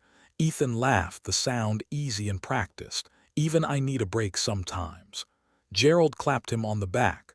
"Well, you picked a lovely one. Congratulations." He moved on, and Daisy leaned close to Ethan. "Even I need a break sometimes, really." "What?" It was a joke. It made me sound like a vacation. "You are overthinking this." "I am not." They sat down, and the dinner began. It was excruciating. Daisy sat next to Ethan, smiling and nodding as the investors talked about market trends and quarterly projections. She had no idea what half of them were saying, and she was pretty sure they knew it. Halfway through the meal, the woman across from her, a sharp-eyed brunette named Claire, leaned forward. "So, Daisy, what do you do?" All eyes turned to her. Daisy swallowed. "I own a bakery." "A bakery?" Claire's eyebrows rose. "How quaint. It is a family business in Oregon." "Oregon, how far from here?" "About 10 hours. And you left it to move here." "I am managing it remotely." Claire smiled, but it did not reach her eyes. "That must be difficult, running a business from so far away." "It is manageable." "I am sure it is." The conversation moved on, but Daisy felt the judgment lingering. She was not one of them, and they knew it. After dinner, there was a cocktail hour. Daisy stood by the bar, nursing a glass of wine while Ethan worked the room. He was good at this. Shaking hands, laughing at jokes, making everyone feel like they were the most important person in the room. It was all an act, but it was a convincing one. Rough night. Daisy turned to find Marcus standing next to her, a drink in his hand. "Is it that obvious?" she asked. "Only to people who are paying attention." Daisy took a sip of her wine. "I do not belong here." "Sure you do. No, I really do not. These people, they are all rich and powerful and connected. I am just some small-town baker who got lucky. Marcus tilted his head, studying her. You know, Ethan said the same thing about himself once. What? Years ago, when he was first starting out. He said he felt like an imposter, like everyone could see through him. Daisy frowned. I do not believe that. It is true. He grew up with money, sure, but he was always trying to prove himself, to his grandmother, to the board, to everyone. That is why he works so hard, why he is so ruthless. He is terrified of being seen as weak. Daisy looked across the room at Ethan, who was laughing at something Gerald Hutchins had said. He does not seem terrified, she said. That is because he is good at hiding it. Marcus finished his drink, setting the glass on the bar. Give him a chance, Daisy. He is not as bad as you think. You do not know what he did to my father. No, I do not, but I know Ethan, and I know he is trying to be better. Whether you believe that or not is up to you. He walked away, leaving Daisy alone with her thoughts. On the drive home, Ethan was quiet. Daisy stared out the window, watching the city lights blur past. You did well tonight, Ethan said finally. I felt like a fraud. You were not. Claire Hutchins certainly thought so. Ethan sighed. Claire is a snob. Do not let her get to you. Easy for you to say. You fit in with these people. I do not fit in. I just know how to play the game. Daisy looked at him. Is that all this is to you, a game? No, but it is easier to think of it that way. They pulled up to the penthouse and the driver opened the door. Daisy and Ethan rode the elevator in silence. When they reached the apartment, Daisy kicked off her heels and collapsed onto the couch. I hate these events, she said. I know. Then why do you keep dragging me to them? Because it is part of the deal. Right, the deal. Ethan sat down next to her, loosening his tie. What do you want me to say, Daisy? I do not know. Maybe that you understand how hard this is for me, that you see me as more than just a prop. I do see you. Do you? He turned to face her, his expression serious. Yes, I see you. I see how hard you are trying. I see how uncomfortable you are at these events. I see how much you miss your bakery. I see all of it. Daisy's throat tightened. Then why do you keep pushing me? Because I do not know how else to do this. I have spent my entire life building walls, keeping people at a distance. I do not know how to let someone in. You could try. I am trying. They stared at each other, the air between them charged. Then Ethan stood, running a hand through his hair. I am going to bed. Good night, Daisy. Good night. He walked to his room and Daisy sat alone on the couch, her heart pounding. She was starting to see cracks in Ethan's armor and she did not know what to do about it. The next morning, Daisy woke to find a note on the kitchen counter. I am sorry about last night. You were right. I should have given you more notice. I will do better. There was a cup of coffee next to the note, still warm. Daisy picked it up, a small smile tugging at her lips. Maybe Marcus was right. Maybe Ethan was trying, but that afternoon everything changed. Daisy was on a video call with Emma reviewing the week's orders when her phone buzzed. It was a text from Lily. Lily, have you seen this? There was a link. Daisy clicked it. It was an article from a tech news site. The headline read, Ethan Cross's secret wedding. Who is Daisy Hartwell? Daisy's stomach dropped. She scrolled through the article, her hands shaking. It was full of speculation and half-truths about her bakery, about her background, about why Ethan had married her, and at the bottom a quote from an anonymous source. She is not what she seems. This whole marriage is a setup. Daisy's blood ran cold. Someone knew. Someone was digging. And if they kept digging, they would find out about her father, about her plan, about everything. She grabbed her phone and called Ethan. He answered on the second ring. Daisy, what is wrong? We need to talk now. Ethan came home within the hour. Daisy was pacing the living room, her phone clutched in her hand. What happened? He asked, closing the door behind him. She shoved her phone at him. This happened. Ethan read the article, his expression darkening. Who is the source? Daisy demanded. Who would say something like that? I do not know. Well, find out, because if people start digging into my past, they are going to find things. Things that will make this whole arrangement fall apart. Ethan looked up, his eyes sharp. What things? Daisy hesitated. This was it, the moment she had been dreading. My father, she said finally. If they find out about my father, about what you did to him, this whole thing is over. Ethan's jaw tightened. I will handle it. How? I will find out who leaked this and I will shut it down.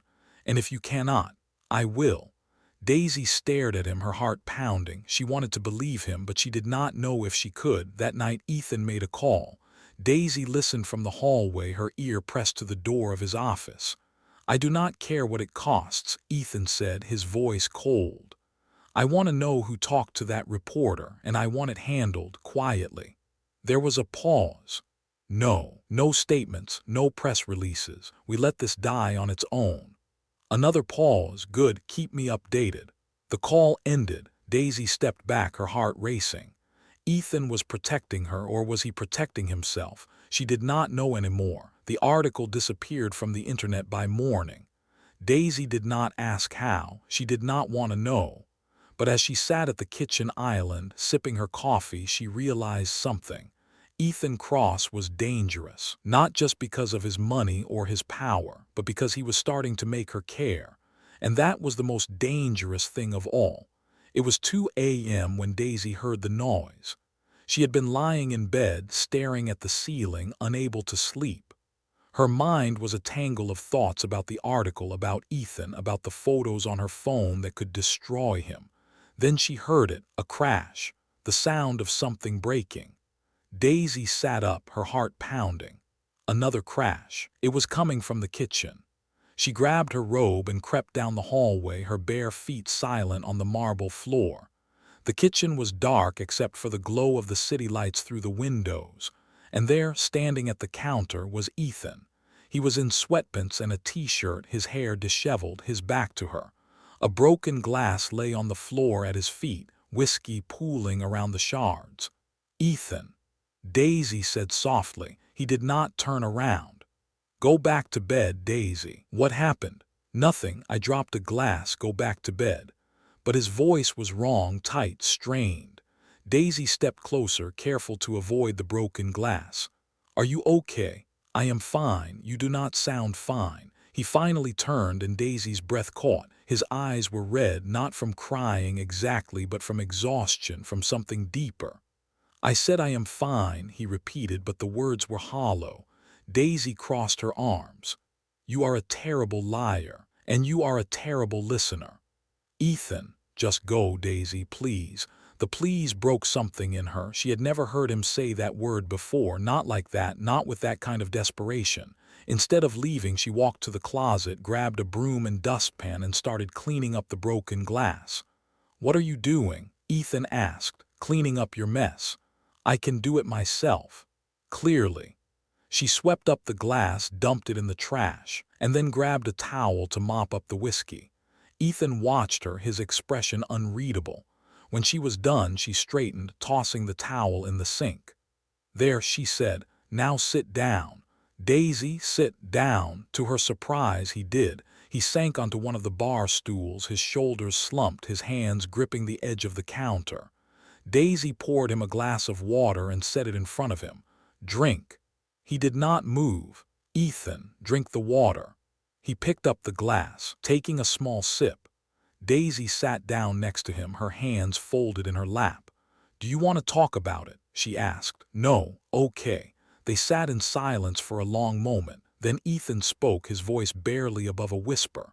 I got a call tonight from my grandmother's lawyer. Daisy's stomach tightened. What did he say? He said the board is questioning the legitimacy of our marriage. They think it is a sham, that I am manipulating the terms of the will. Are they right? Ethan looked at her, his eyes hollow. Yes, the admission hung in the air. But it does not matter, he continued. Because if they prove it, I lose everything, the company, the inheritance, everything I have worked for. And what about me? Daisy asked quietly. What happens to me? You get your money, the contract is binding, but the marriage will be annulled. So I walk away and you lose everything. Yes. Daisy stared at him, her chest tight. She should have been happy. This was what she wanted, was it not? to see Ethan lose, to see him pay for what he had done. But looking at him now, broken and exhausted, she did not feel happy. She felt something else, something she did not want to name. "What are you going to do?" she asked. "I do not know. You always know, not this time." Daisy took a deep breath. "Then maybe it is time to stop pretending." Ethan looked at her confused. "What?" "Stop pretending this is just a business deal. Stop pretending you do not care. Stop pretending you are untouchable." "I am not pretending." "Yes, you are. You have been pretending your whole life, and it is killing you." Ethan's jaw tightened. "You do not know anything about me." "I know more than you think." "Like what?" "Like the fact that you are terrified, of failing, of being alone, of being seen as weak. You have built this entire empire to prove that you are worth something, but deep down you do not believe it." Ethan stood abruptly, his hands clenched into fists. "You do not get to psychoanalyze me." "Why not? Someone has to." "I did not ask for your help." "No, you did not, but you need it anyway." They stared at each other, the tension crackling. Then Ethan's shoulders sagged and he sank back onto the stool. "I do not know how to do this," he said quietly. "I do not know how to be anything other than what I am." Daisy's heart ached. She reached out, hesitating for just a moment, and then placed her hand on his. "Then maybe it is time to figure it out." Ethan looked down at their hands, his expression raw. "Why are you being nice to me?" he asked. "After everything I have done, after what I did to your father, why are you still here?" Daisy did not have an answer, or maybe she did and she was just not ready to admit it.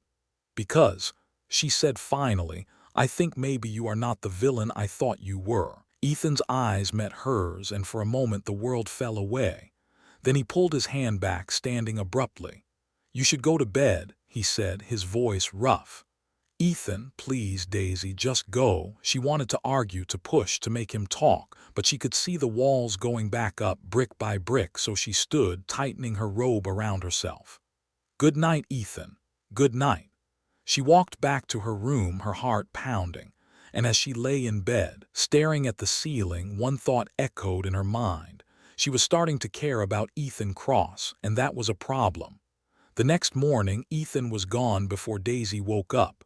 There was no note, no coffee, no sign that the night before had even happened. Daisy sat at the kitchen island, her phone in her hand, staring at the photos she had taken from Ethan's office. The evidence. The proof of what he had done to her father. She could send them right now. She could destroy him, but her finger hovered over the send button, unable to press it. What was wrong with her? This was what she had wanted. This was why she had agreed to this insane marriage in the first place. But now, after last night, after seeing Ethan broken and vulnerable, she could not do it. Not yet. Daisy closed the photos and set down her phone. She needed to think. That afternoon, Daisy went for a walk.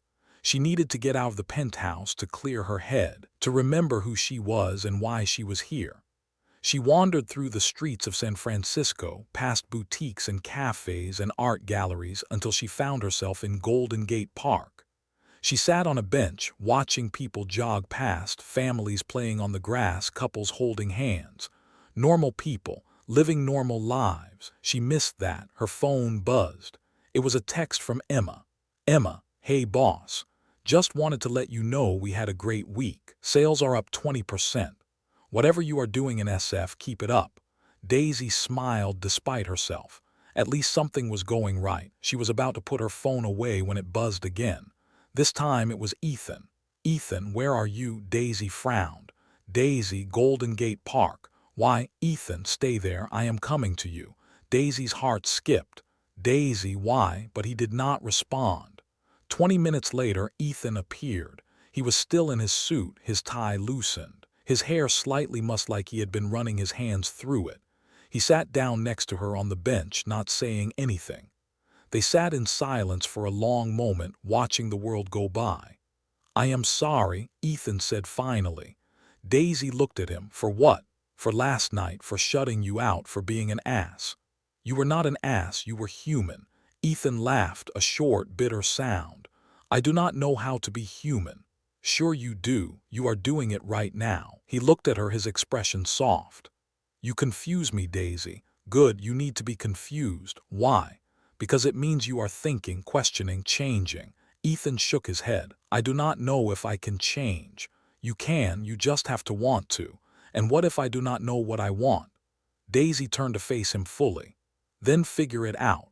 But stop hiding behind your money and your power and your walls, because that is not living. That is just surviving. Ethan stared at her, his eyes searching hers. How did you get so wise? He asked. I am not wise, I am just honest. That is the same thing. They sat in silence again, but this time it was comfortable, peaceful. Thank you, Ethan said finally. For what? For not giving up on me. Daisy's throat tightened. I have not decided if I am giving up on you or not. Fair enough. He stood, offering her his hand. Come on, let me buy you dinner. You do not have to do that. I know, but I want to. Daisy hesitated, then took his hand. Okay, but nowhere fancy. I want a burger. Ethan smiled, a real smile that reached his eyes. Deal. They ended up at a dive bar in the Mission, the kind of place with sticky floors and a jukebox in the corner. It was the opposite of everywhere Ethan usually went, and he loved it. They sat in a booth, sharing a basket of fries, talking about nothing and everything. Daisy told him about growing up in Cannon Beach, about learning to bake from her father, about the time she accidentally set the kitchen on fire trying to make creme brulee. Ethan told her about his parents, about the car accident that killed them when he was 10, about how his grandmother had raised him with an iron fist and a soft heart. She sounds amazing, Daisy said. She was. She was the only person who ever really believed in me. And now she is gone. Yeah, Daisy reached across the table, covering his hand with hers. I am sorry. Ethan looked down at their hands, his expression unreadable. Me too. They stayed until the bar closed, talking and laughing and forgetting just for a little while that their marriage was fake. And when they walked back to the penthouse, side by side, Daisy realized something. She was falling for Ethan Cross, and she had no idea what to do about it. Daisy could not sleep again. It was becoming a pattern. Lying in bed, staring at the ceiling, her mind racing with thoughts she did not want to have. Thoughts about Ethan, about the way he had smiled at her in the dive bar, about the way his hand had felt in hers, about the way he had opened up just a little, letting her see the person beneath the armor. She was supposed to hate him. She had spent 5 years hating him. But now, lying in the dark, all she could think about was the look in his eyes when he had said thank you for not giving up on me. Daisy rolled over, grabbing her phone from the nightstand. 3:27 a.m. She opened her photos, scrolling to the folder she had created, the evidence, the emails, the contracts, the proof of what Ethan had done to her father. She had been carrying this for weeks now, waiting for the right moment to use it. But every time she thought about sending it, something stopped her. At first, it had been strategy. She wanted to wait to gather more information to make sure the blow would be devastating. But now she did not know what was stopping her. Or maybe she did, and she just did not want to admit it. Daisy closed the photos and opened her notes app instead. She started typing. I came here to destroy him, to make him pay for what he did to my dad, to expose him for the ruthless, heartless businessman everyone says he is. But he is not heartless, he is just broken, and I do not know if I can destroy someone who is already destroying himself. She stared at the words, her chest tight. Then she deleted them. This was not about feelings. This was about justice. Her father deserved justice. Daisy opened her laptop, pulling up the files she had copied from Ethan's office. She needed to focus, to remember why she was here. She started reading through the emails again, looking for anything she might have missed. And then she found it. An email from Ethan to his legal team dated 6 months after her father's death. Subject: Hartwell Estate follow-up. Daisy's hands trembled as she opened it. The email was short. I want a full report on the Hartwell Estate. Any outstanding debts, assets, or legal claims. If there is anything we need to address, I want to know about it now. Daisy frowned. Why would Ethan care about her father's estate? She scrolled down, looking for a response. There, an email from Ethan's lawyer. Mr. Cross, the Hartwell estate is in significant debt, approximately $320,000, primarily from medical bills and business loans. The primary asset is a small bakery in Cannon Beach, Oregon, currently being operated by the deceased's daughter, Daisy Hartwell. There are no legal claims against Cross Tech at this time. However, I recommend monitoring the situation in case the daughter attempts to pursue legal action in the future. Let me know if you would like me to proceed with any further steps. Daisy's stomach turned. Ethan had been watching her. For 5 years he had been watching her. She kept scrolling, her heart pounding. Another email, this one from Ethan. No legal action, but keep an eye on the bakery. If she runs into trouble, let me know. And then, 6 months later, another email. The bakery is struggling. Debts are mounting. She is going to lose it within the year. Ethan's response was a single line. Do not let that happen. Daisy's breath caught. She scrolled further, finding more emails. Instructions to his legal team to quietly pay off some of her father's medical debts. Instructions to his financial team to anonymously invest in small businesses in Cannon Beach, boosting the local economy. Instructions to monitor her bakery's sales, to make sure she was staying afloat. Ethan had been helping her for years without her knowing. Daisy sat back, her mind reeling. Why? Why would he do that? Was it guilt, pity, some twisted sense of responsibility, or was it something else? She did not know, and she did not know if she wanted to find out. The next morning, Daisy confronted him. Ethan was in the kitchen making coffee when she walked in. "We need to talk," she said. He looked up, his expression wary. "About what?" "About my father, about what you did after he died." Ethan's jaw tightened. "Daisy, you have been watching me for 5 years. You paid off his debts. You invested in Cannon Beach. You made sure I did not lose the bakery." Ethan set down his coffee cup, his expression unreadable. "How did you find out?" "I went through your files again." "Of course you did. Why did you do it, Ethan? Why did you help me?" He was silent for a long moment. Then he sighed, running a hand through his hair. "Because I felt guilty," he said finally. "Because I realized too late that what I did to your father was wrong, and I could not bring him back, but I could at least make sure you did not lose everything too." Daisy stared at him, her chest tight. "You should have told me. Would you have accepted my help if you knew it was from me?" "No." "Exactly." Daisy crossed her arms, her mind spinning. "So what? You have been playing guardian angel for 5 years, watching me from a distance, making sure I was okay." "I would not call it playing guardian angel. I was just trying to fix a mistake. By lying to me, by protecting you. I did not need your protection." "Yes, you did." Ethan's voice rose, his frustration boiling over. "You were drowning, Daisy. You were 21 years old, running a failing business, buried in debt and completely alone. So yes, I helped, and I would do it again." Daisy's eyes stung with tears she refused to let fall. "You do not get to decide what I need," she said, her voice shaking.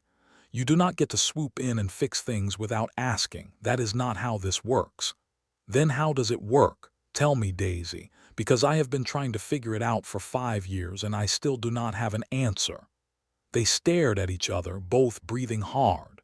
Finally, Daisy spoke, her voice quiet. "You start by being honest. You start by telling the truth even when it is hard, even when it makes you look bad." Ethan's shoulders sagged. "I am sorry, I should have told you." "Yes, you should have. But I am not sorry for helping you. I am not sorry for making sure you were okay." Daisy wiped her eyes, her emotions a tangled mess. "I do not know what to do with this, Ethan. I do not know how to feel." "Then do not feel anything, just let it be." "I cannot just let it be." "Why not?" "Because it changes everything."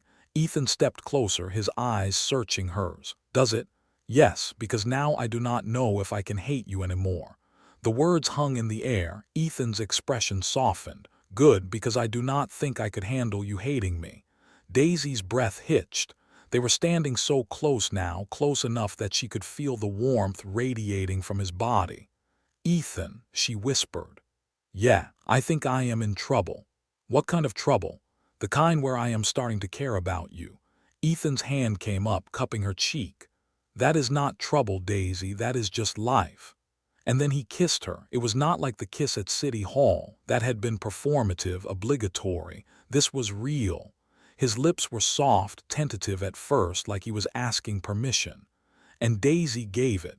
She kissed him back, her hands coming up to grip his shirt, pulling him closer. The kiss deepened, and Daisy felt like she was falling into something she could not control, something that terrified her but also felt right. When they finally pulled apart, both breathing hard, Ethan rested his forehead against hers. "I am sorry," he whispered, "for everything, for your father, for lying, for being an idiot." Daisy laughed, a shaky sound. "You are definitely an idiot, I know. But you are also trying, and that matters." Ethan pulled back, looking into her eyes. "What do we do now?" "I do not know, but we figure it out together. Together." He kissed her again, softer this time, and Daisy let herself believe just for a moment that maybe this could work, that maybe they could work. But that night, alone in her room, Daisy stared at her phone, at the photos, at the evidence that could still destroy Ethan. She had not deleted them. She could not. Because even though she was starting to care about him, even though she was starting to believe he was changing, a part of her still needed insurance. A part of her still needed to know that if he hurt her again, she could hurt him back. Daisy closed the photos and set down her phone. She was playing a dangerous game, and she had no idea how it was going to end. 3 days after the kiss, everything fell apart. It started with a phone call. Daisy was in the kitchen making breakfast when Ethan's phone rang. He was in his office, but she could hear his voice through the closed door. At first it was calm, professional, then it changed. "What do you mean someone is asking questions?" Daisy froze, the spatula in her hand hovering over the pan. "Who? When did this start?" A pause. "No, absolutely not. Shut it down. I do not care what it costs." Another pause, longer this time. "Find out who is behind this, and find out now." The call ended. Daisy turned off the stove, her heart pounding. A moment later, Ethan emerged from his office, his expression dark. "What is wrong?" Daisy asked. "Someone is digging into our marriage, asking questions about you, about how we met, about why we got married so quickly." Daisy's stomach dropped. "Who?" "I do not know yet, but whoever it is, they are being thorough. They have been talking to people in Cannon Beach, asking about your father, about the bakery." Daisy's blood ran cold. "They know about my father. They are asking about him, which means they are going to find out about Cross Tech, about what I did." Ethan ran a hand through his hair, his jaw tight. "If this gets out, if the board finds out that I married the daughter of an investor I forced out, they will use it against me. They will say I manipulated the terms of the will, that the marriage is fraudulent." "Is it not?" Daisy asked quietly. Ethan looked at her, his expression pained. "It was. At first, but not anymore." Daisy's chest tightened. "What do we do?" she asked. "I do not know, but I need to find out who is behind this, and I need to stop them before this spirals out of control." By that afternoon, Ethan had an answer. He came home early, his expression grim. "It is Vanessa," he said. Daisy looked up from her laptop. "What?" "Vanessa Cole. She is the one digging into our marriage." Daisy's jaw dropped. "Your ex-girlfriend?" "Yes. Apparently she hired a private investigator. She has been feeding information to a journalist trying to build a story." "Why would she do that?" Ethan laughed, a bitter sound. "Because she is angry, because I chose you over her, because she wants to destroy me." Daisy stood, her hands clenched into fists. "So what do we do? Can you stop her?" "I can try. But if she has already given the information to a journalist, it is only a matter of time before it goes public. Then we need to get ahead of it. We need to control the narrative." Ethan shook his head. "There is no controlling this, Daisy. If the truth comes out about your father, about why you agreed to marry me, it is over. The board will annul the marriage, I will lose the inheritance, and you will be dragged through the mud. So we lie." "What?" "We lie. We tell a different story. We say we met through mutual friends, that we fell in love, that the marriage is real. And what about your father? Daisy hesitated. We do not mention him, we keep that part buried. Ethan stared at her. You would do that, you would lie to protect me. I would lie to protect both of us. He stepped closer, his eyes searching hers. Why? Because, Daisy said, her voice shaking, I do not want to lose this. Whatever this is, I do not want to lose you. Ethan's expression softened. Daisy, but before he could finish, his phone rang. He glanced at the screen, his jaw tightening. It is Reynolds, the lawyer. He answered, putting it on speaker. Mr. Cross, Reynolds said, his voice tense. We have a problem. A journalist from TechCrunch just reached out. They are planning to run a story tomorrow morning about your marriage, about Daisy's father. Ethan's face went pale. What do they know? Everything. They know about Robert Hartwell. They know about the forced buyout. They know that Daisy is his daughter, and they are framing it as a revenge plot, that she married you to destroy you. Daisy felt like the floor had dropped out from under her. That is not true, she said, her voice barely above a whisper. It does not matter if it is true, Reynolds said. It is a good story, and they are going to run with it. Ethan ended the call, his hands shaking. He turned to Daisy, his expression unreadable. Is it true? He asked. What? Did you marry me to destroy me? Daisy's heart stopped. Ethan, answer the question, Daisy. She took a deep breath, her eyes filling with tears. At first, she said quietly. At first, yes, that was the plan. I wanted to get close to you, to find evidence, to expose you for what you did to my father. Ethan stepped back like she had struck him. But that is not why I stayed, Daisy continued, her voice breaking. That is not why I am still here. I stayed because I started to see who you really are. I stayed because I started to care about you. You lied to me. So did you. You have been lying to me from the beginning. That is different. How? How is it different? Because I was trying to protect you. You were trying to destroy me. I was trying to get justice for my father. They stared at each other, both breathing hard, the space between them feeling like a chasm. I cannot do this, Ethan said finally, his voice hollow. I cannot be with someone who was planning to ruin me. Ethan, please. I need you to leave. Daisy's heart shattered. What? I need you to leave, pack your things, go back to Oregon, this is over. You do not mean that. Yes, I do. Tears streamed down Daisy's face. Ethan, I am sorry, I am so sorry, but I am not that person anymore. I do not want to destroy you, I want to be with you. It is too late, it is not too late, we can fix this. How? How do we fix this, Daisy? The story is going to run, everyone is going to know, and I am going to lose everything. Then we fight together, we tell our side of the story, we show them that we are real. But we are not real, this whole thing was a lie. It was, but it is not anymore. Ethan shook his head, his eyes red. I do not know if I can believe you. Then let me prove it to you. How? Daisy stepped closer, her hands trembling.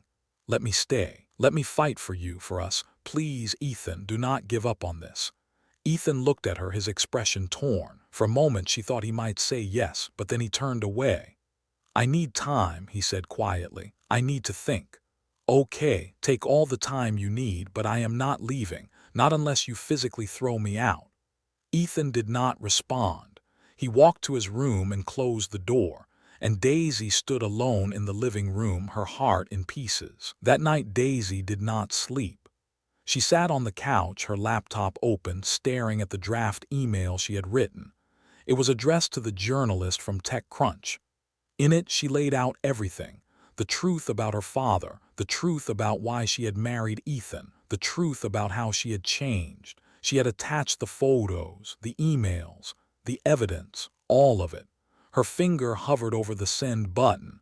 If she sent this, she would be taking control of the narrative. She would be telling her side of the story before Vanessa could twist it. But she would also be exposing Ethan, confirming everything the journalist suspected. She would be destroying him, just like she had originally planned. Daisy stared at the screen, her vision blurring with tears. What was she supposed to do? She loved him. She had not meant to. She had not wanted to, but she did. And she did not know if love was enough to fix this. At 3 a.m., Ethan emerged from his room. He found Daisy on the couch, her laptop still open, her eyes red from crying. He sat down next to her, not saying anything. They sat in silence for a long time. Finally, Ethan spoke. "I do not know if I can forgive you," he said quietly. "I know, but I do not want to lose you either." Daisy looked at him, her heart aching. "So what do? We fight, like you said, together. You mean it?" "I do not know, but I am willing to try." Daisy closed her laptop, the email still unsent. "Okay," she said, "then let us try." Ethan reached out, taking her hand, and for the first time in hours, Daisy felt like maybe, just maybe, they were going to be okay. But the next morning, when the article went live, everything changed. The headline read, "Tech Billionaire's Sham Marriage, a Revenge Plot Gone Wrong," and beneath it, a photo of Daisy and Ethan at their wedding. The story was brutal. It painted Daisy as a gold digger and Ethan as a manipulative billionaire. It detailed everything about her father, about the forced buyout, about the suspicious timing of their marriage. It was a disaster. Within hours, the story had gone viral. Ethan's phone would not stop ringing. The board was calling emergency meetings. Investors were pulling out. And Daisy sat in the penthouse, watching it all unfold, knowing that she was the cause. She had done this. Even though she had not sent the email, even though she had tried to protect him, it did not matter. The damage was done, and she did not know if they could survive it. The cross-tech board meeting was scheduled for 2 p.m. Ethan had been up since 5 a.m., pacing the penthouse, making phone calls, trying to do damage control. But it was like trying to stop a flood with a paper cup. The story had exploded. It was on every tech news site, every business blog, every social media platform. People were picking sides, dissecting every detail, speculating about what would happen next. Some people defended Ethan, saying he was a victim of a vengeful woman. Others defended Daisy, saying she was justified in seeking revenge for her father. But most people just wanted to watch the drama unfold. Daisy stayed out of Ethan's way. She sat in her room, her phone turned off, staring at the wall. She had never felt so helpless. At 1 p.m. there was a knock on her door. "Come in," she said quietly.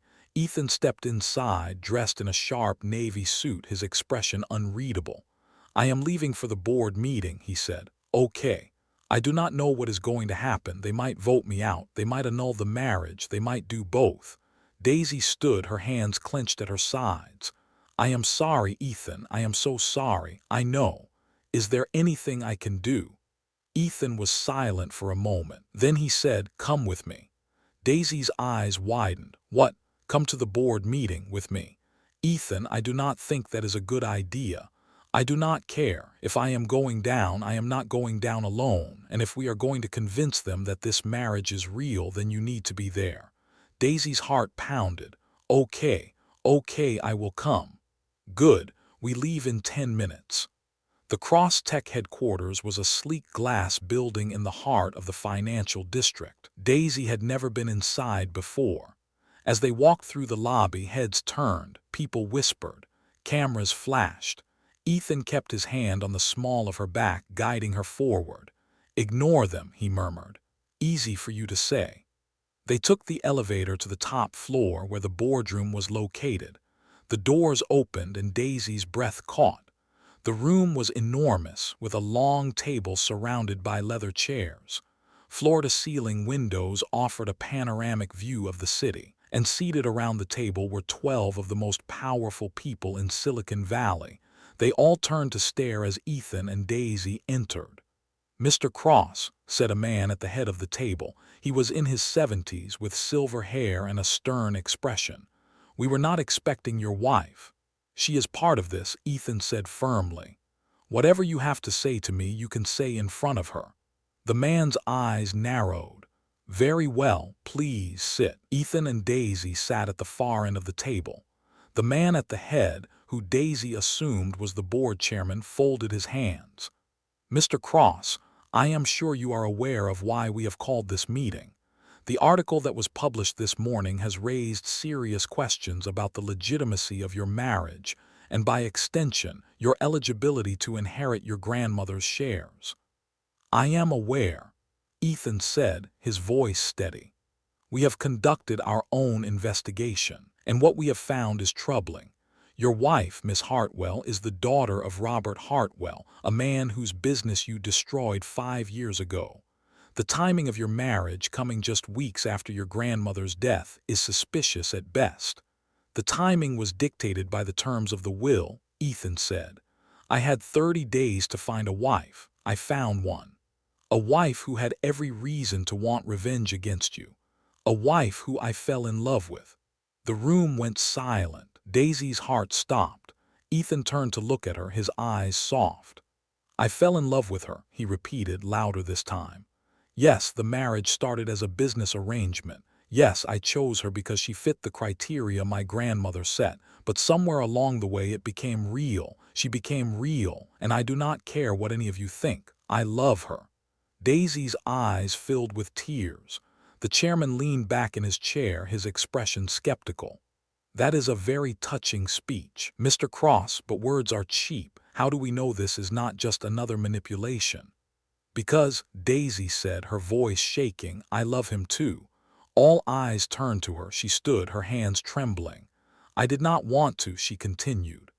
I came here hating him. I came here planning to destroy him because of what he did to my father, because of the pain he caused. But then I got to know him.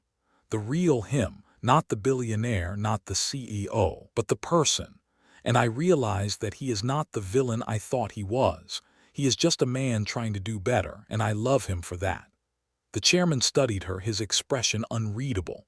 Miss Hartwell, are you aware that if this board determines your marriage is fraudulent, you will forfeit any financial compensation outlined in your prenuptial agreement? I do not care about the money, Daisy said. I never did. I care about him. The room was silent. Then one of the board members, a woman in her 50s, spoke up. I believe them. The chairman turned to her. Excuse me. I believe them. Look at them. That is not acting. That is real. Another board member nodded. I agree. And frankly, Margaret's will was designed to test Ethan, to see if he could learn to value real people over profit. It seems to me that he has. The chairman frowned. This is highly irregular. So was Margaret's will, the woman said. But it was her wish, and I think we should honor it. The chairman looked around the table. All in favor of upholding Ethan Cross's inheritance. Slowly, hands began to rise. 1, 2, 3. By the time the vote was done, it was 9-3. The chairman sighed. Very well, Mr. Cross, your inheritance is upheld. But let me be clear. This board will be watching you closely. Any further scandals, any further questions about your integrity, and we will revisit this decision. Understood, Ethan said. The chairman stood. This meeting is adjourned. Ethan and Daisy left the building in a daze. They did not speak until they were in the car, the driver pulling away from the curb. Then Ethan turned to her, his eyes shining. You meant it, he said. What you said in there, you meant it. Of course I meant it. You love me. Yes, you idiot, I love you. Ethan laughed, a sound of pure relief, and pulled her into his arms. I love you too, whispered into her hair. I love you so much. Daisy clung to him, tears streaming down her face. They had survived. Against all odds, they had survived. That night back at the penthouse, Ethan opened a bottle of champagne. To us, he said, raising his glass. To us, Daisy echoed. They clinked glasses and drank. Then Ethan set down his glass, his expression turning serious. Daisy, I need to ask you something. Okay. The photos, the evidence you had, did you delete them? Daisy hesitated. Then she pulled out her phone, opened the folder, and handed it to him. No, she said. I did not delete them. I could not, because a part of me was still scared, still holding on to the anger.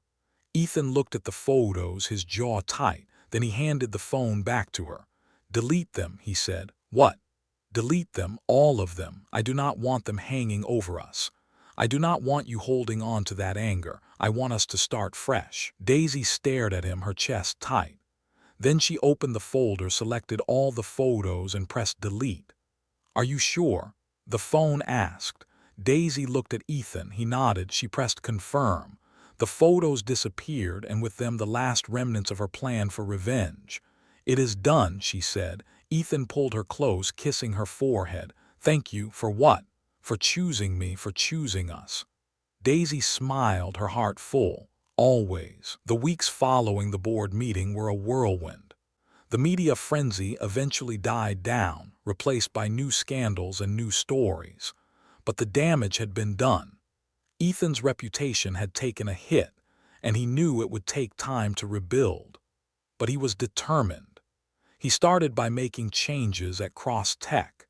He established an ethics committee designed to review all major business decisions and ensure they were not harming small investors or partners. He created a fund to compensate the people who had been forced out during his aggressive expansion years, including a significant donation to a scholarship program in Robert Hartwell's name.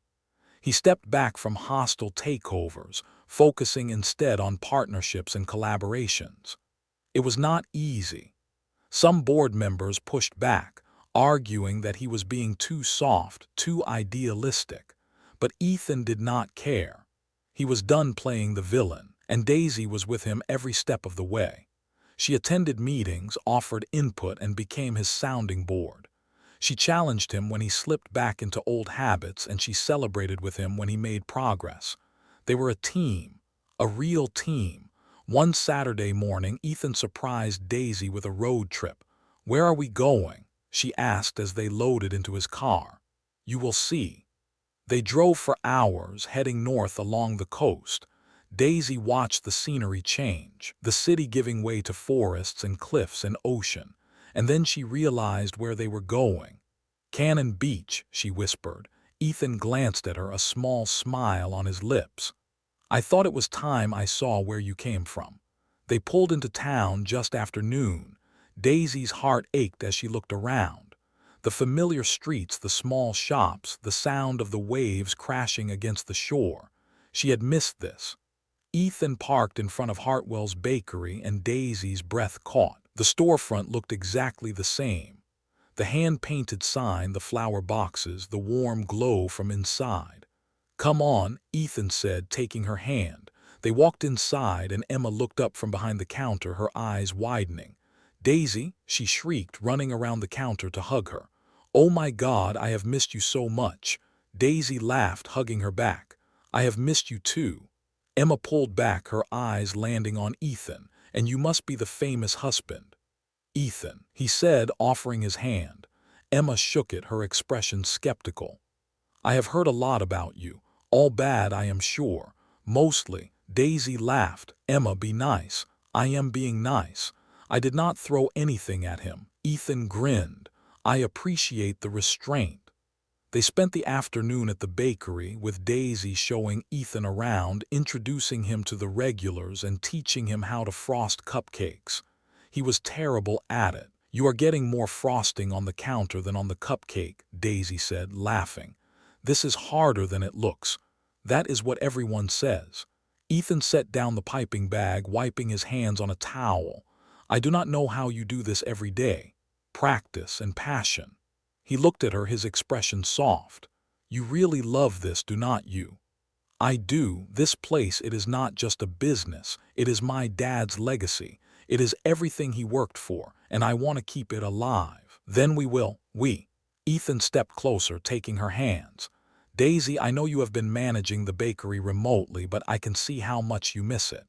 How much you miss being here, so I have been thinking, what if you did not have to choose?" "What do you mean?" "What if we split our time, a few weeks in San Francisco, a few weeks here? You could run the bakery in person, and I could work remotely. We could make it work." Daisy's eyes filled with tears. "You would do that? You would leave San Francisco?" "For you, yes." She threw her arms around him, burying her face in his chest. Thank you so much." Ethan held her close, his chin resting on the top of her head. "Anything for you." That evening they walked along the beach.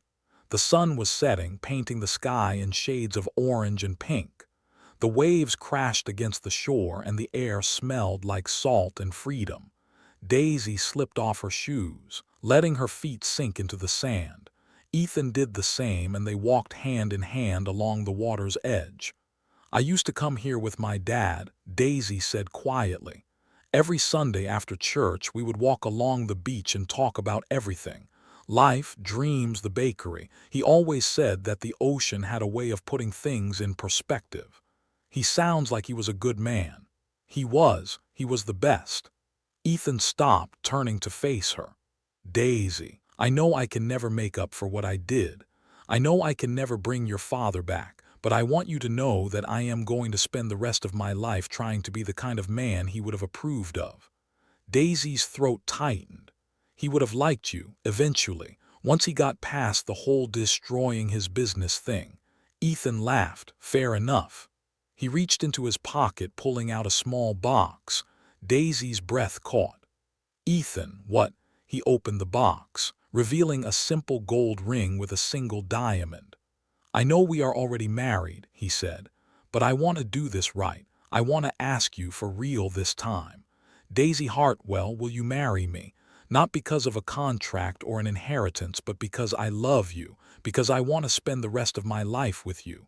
Tears streamed down Daisy's face. Yes, yes, of course I will. Ethan slipped the ring onto her finger and then he kissed her, soft and sweet and full of promise. When they pulled apart, Daisy laughed, wiping her eyes. We are already married, you know. I know, but now it is real. It has been real for a while. I know, but now we have a ring to prove it. Daisy looked down at the ring, the diamond catching the last rays of sunlight. It was perfect. He was perfect. And for the first time in a long time, Daisy felt like everything was going to be okay. Over the next few months, Ethan kept his promise. He split his time between San Francisco and Cannon Beach, working remotely when he could and flying back for important meetings when he could not. Daisy reopened the bakery full-time and business boomed. Word had spread about her connection to Ethan Cross, and while some people came out of curiosity, most came because the pastries were genuinely amazing. She hired more staff, expanded the menu, and even started offering baking classes on the weekends. The bakery was thriving, and so was she. Ethan, meanwhile, continued his work at Cross Tech. He rebuilt relationships with former partners, invested in ethical startups, and became known not just as a ruthless businessman, but as someone who genuinely cared about doing the right thing. It was not always easy. There were setbacks, criticism, moments when he wanted to fall back into old patterns, but Daisy was always there to remind him of who he was becoming. And slowly, steadily, he changed. 1 year after their wedding, they decided to have a real ceremony. Not at City Hall with a tired officiant and a handful of witnesses, but on the beach in Cannon Beach, surrounded by friends and family. Daisy wore a simple white dress, her hair loose and flowing in the ocean breeze. Ethan wore a suit, but he left the tie at home. They stood barefoot in the sand, holding hands, as the sun set behind them. Marcus served as Ethan's best man, and Emma was Daisy's maid of honor. The ceremony was short and sweet. They exchanged vows they had written themselves. Ethan went first, his voice steady but emotional. Daisy, a year ago I thought I knew what I wanted. I thought success was measured in dollars and deals and power. But you taught me that real success is measured in moments, in laughter and honesty and love. You saw through all my walls, all my defenses, and you loved me anyway. You made me want to be better, and I promised to spend every day for the rest of my life trying to be the man you deserve. Daisy wiped her eyes, smiling through her tears. Then it was her turn. Ethan, when I first met you, I thought you were the villain in my story. I thought you were everything wrong with the world. Cold, ruthless, heartless. But I was wrong. You are not heartless. You are just someone who forgot how to let people in. And I am so grateful that you let me in. You have shown me that people can change, that redemption is possible, that love can heal even the deepest wounds. I love you. Not in spite of your flaws, but because of them, because they make you human, and I cannot wait to spend the rest of my life with you. The officiant, a local pastor who had known Daisy since she was a child, smiled. By the power vested in me, I now pronounce you husband and wife. Again. You may kiss the bride. Again. Everyone laughed. Ethan pulled Daisy close, kissing her as the waves crashed behind them and their friends cheered. It was perfect. The reception was held at a local restaurant with tables set up on the patio overlooking the ocean. There was music and dancing and far too much cake. Daisy's chocolate chip cookies were served as favors, wrapped in little bags with ribbons. At one point, Marcus stood up to give a toast. "I have known Ethan for over a decade," he said, raising his glass. "And in all that time, I have never seen him as happy as he is with Daisy. She has changed him in ways I did not think were possible. She made him human, and for that we are all grateful, to Ethan and Daisy. May your love continue to grow, and may you never stop challenging each other." Everyone raised their glasses. To Ethan and Daisy. Later, as the sun dipped below the horizon and the stars began to appear, Ethan and Daisy snuck away from the party. They walked down to the beach, hand in hand, the sound of music and laughter fading behind them. "This was perfect," Daisy said, leaning her head on his shoulder. "It was," Ethan agreed. "Thank you for what?" "For giving me a second chance, for seeing the best in me when I could not see it myself." Daisy stopped, turning to face him. "You know what the best part is?" "What?" "This is just the beginning." Ethan smiled, pulling her close. "I cannot wait." They stood there, wrapped in each other's arms as the ocean whispered around them, and for the first time in both their lives they felt truly at peace. 18 months later, Daisy stood in the kitchen of their Cannon Beach house, flour dusting her apron, the smell of cinnamon rolls filling the air. The house was new. Well, new to them. They had bought it 6 months ago. A cozy cottage just a few blocks from the bakery, with a big kitchen and a porch that overlooked the ocean. It was perfect. Ethan walked in, his hair still damp from the shower, wearing jeans and a sweater. He looked relaxed, content, so different from the tense, suited businessman she had first met. "Smells amazing," he said, wrapping his arms around her from behind. "They will be ready in 5 minutes. I can wait." He kissed her neck and Daisy laughed, swatting him with a dish towel. "Behave, we have company coming." "Who?" "Emma and her boyfriend, and Marcus is driving up from San Francisco." "Marcus is coming, he did not tell me. He wanted to surprise you." Ethan groaned. "Great, that means he is going to want to talk about work." "Probably, but you can handle it." "I know, I just wanted a quiet weekend with my wife." Daisy turned in his arms, looping her hands around his neck. "We have plenty of quiet weekends. One weekend with friends will not kill you." "If you say so." She kissed him, soft and sweet, and Ethan sighed contentedly. "Okay, fine, but only because you asked nicely." Emma and her boyfriend Tyler arrived first. Tyler was a local surf instructor, laid back and friendly, and he and Ethan hit it off immediately, bonding over their shared love of terrible action movies. Marcus arrived an hour later, carrying a bottle of expensive wine and a grin. "Mr. and Mrs. Cross," he said, hugging them both. "You two look disgustingly happy." "We are," Daisy said, laughing. "Come in, dinner is almost ready."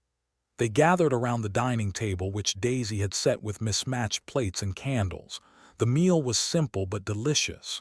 Roast chicken, roasted vegetables, fresh bread from the bakery. And for dessert, Daisy's famous chocolate chip cookies. As they ate, the conversation flowed easily. Emma told stories about the bakery, about the new customers and the crazy orders. Tyler talked about teaching a group of kids to surf, and how one of them had wiped out so spectacularly that he was pretty sure it would end up on YouTube. Marcus updated them on Cross Tech, on the new projects and partnerships Ethan had initiated. "The board is actually impressed," Marcus said. "Which is saying something. They think you have turned the company around." Ethan shrugged. "I am just trying to do things differently." "Well, it is working. Profits are up, employee satisfaction is up, and we have not had a single scandal in over a year." "That is because I have a good influence," Ethan said, glancing at Daisy. She blushed. "I do not know about that." "I do." Marcus raised his glass to Daisy. for making Ethan Cross a decent human being. Everyone laughed and clinked glasses. After dinner, they moved to the porch. The night was cool, the stars bright overhead, the sound of the ocean a constant, soothing rhythm. Daisy sat on the porch swing, wrapped in a blanket with Ethan beside her. Emma and Tyler were sitting on the steps, talking quietly. Marcus was leaning against the railing, nursing a beer. "This is nice," Marcus said. "I forget how peaceful it is out here." "You should visit more often," Daisy said. "I should, but you know how it is. Work life, that." "Work is not everything," Ethan said quietly. Marcus looked at him, surprised. "Did Ethan Cross just say work is not everything?" "I did. Who are you and what have you done with my best friend?" Ethan laughed. "I am still me, just a better version." Marcus smiled. "I am glad. You deserve this, man, you both do." Later, after everyone had gone to bed, Daisy and Ethan stayed on the porch. They sat in comfortable silence, the blanket wrapped around both of them, watching the stars. "I have been thinking," Ethan said. "About what?" "About the future, about what comes next." Daisy turned to look at him. "What do you mean?" Ethan took a deep breath. "I have been thinking about stepping back from Cross Tech, not completely, but more. Maybe making Marcus CEO and taking on more of an advisory role." Daisy's eyes widened. "Really?" "Yeah, I love the company, but I do not want it to be my whole life anymore. I want more time here with you, more time to just live." "Ethan, that is huge." "I know, but it feels right." Daisy smiled, her heart full. "I think it is a great idea." "You do." "I do. You have worked so hard to build Cross Tech, but you have also worked so hard to build a life, and I think it is time you got to enjoy it." Ethan pulled her closer, kissing the top of her head. "I love you. I love you too." They sat in silence for a moment. Then Daisy spoke, her voice soft. "I have been thinking too." "About what?" "About expanding the bakery. Maybe opening a second location, maybe even franchising." Ethan pulled back, looking at her with pride. "That is amazing, Daisy. You think so. I know so. You have built something incredible and you should share it with the world." "It is scary though. What if I fail?" "You will not fail, and even if you do, I will be right here to catch you." Daisy's eyes filled with tears. "How did I get so lucky?" "I ask myself the same thing every day." 3 months later, Daisy found out she was pregnant. She took the test in the bathroom of the bakery, her hands shaking as she waited for the result. 2 lines, positive. She stared at it, her heart pounding. She was pregnant. She and Ethan were going to have a baby. She did not know whether to laugh or cry, so she did both. That night, she told him. They were in the kitchen making dinner together when Daisy set down her knife. "Ethan, I need to tell you something." He looked up, concerned. "What is wrong?" "Nothing is wrong, it is just, I am pregnant." Ethan froze. "You are what?" "Pregnant. We are going to have a baby." For a moment he just stared at her, then his face broke into the biggest smile she had ever seen. "We are going to have a baby." "Yes." He crossed the kitchen in 2 strides, picking her up and spinning her around. "We are going to have a baby," he shouted, laughing. Daisy laughed too, holding on tight. "Put me down, you are going to make me dizzy." He set her down gently, his hands cupping her face. "I cannot believe it, we are going to be parents." "Are you happy?" "Happy, Daisy, I am over the moon. This is the best news I have ever gotten." He kissed her, deep and passionate, and Daisy felt like her heart might burst. The pregnancy was not easy. Daisy had terrible morning sickness for the first 3 months, and she was exhausted all the time. But Ethan was there for every moment. He held her hair back when she was sick. He made her ginger tea. He rubbed her feet when they were swollen. He read every pregnancy book he could find, and he drove her crazy with his constant worrying. "You should not be lifting that," he would say. "It is a bag of flour, Ethan. I lift bags of flour every day. But you are pregnant now." "I am pregnant, not broken." But she loved him for it. They found out they were having a girl. Ethan cried when the ultrasound technician told them. "A daughter," he whispered, staring at the screen. "We are having a daughter." Daisy squeezed his hand, her own eyes wet. "I am going to be a dad. You are going to be a great dad." He looked at her, his expression full of wonder. "I hope so. I know so." They spent the next few months preparing. They painted the nursery a soft lavender. They bought a crib and a rocking chair and more stuffed animals than any baby could ever need. Daisy made lists. Ethan read more books. And slowly, the reality of it all began to sink in. They were going to be parents. Daisy went into labor on a Tuesday morning. She was at the bakery frosting cupcakes when her water broke. Emma immediately went into panic mode. Oh my God, oh my God. Okay, we need to get you to the hospital. Where is Ethan? He is in San Francisco. He has a meeting. Call him. Daisy did, her contractions already starting. Ethan answered on the first ring. Hey babe, what is up? My water just broke. There was a pause, then I am on my way. Do not move, do not do anything. I will be there in 3 hours. Ethan, I do not think the baby is going to wait 3 hours. Then hold her in. Daisy laughed despite the pain. That is not how this works. I am leaving now. I love you. I love you too. Emma drove Daisy to the hospital, holding her hand the entire way. You are doing great, Emma said. Just breathe. I am breathing. Breathe more. That is not helpful. By the time they arrived at the hospital, Daisy's contractions were 5 minutes apart. The nurses got her into a room and Daisy tried to focus on breathing, on staying calm. But all she could think about was Ethan. Where was he? Was he going to make it? He made it. Barely. He burst into the room 2 hours later, his hair a mess, his shirt untucked, his eyes wild. I am here, I am here. Daisy laughed, tears streaming down her face. You made it. Of course I made it. I broke about 15 traffic laws, but I made it. He took her hand and Daisy felt a wave of relief. He was here. They were going to do this together. Their daughter was born at 8:47 p.m. She was tiny and perfect, with a head full of dark hair and her father's blue eyes.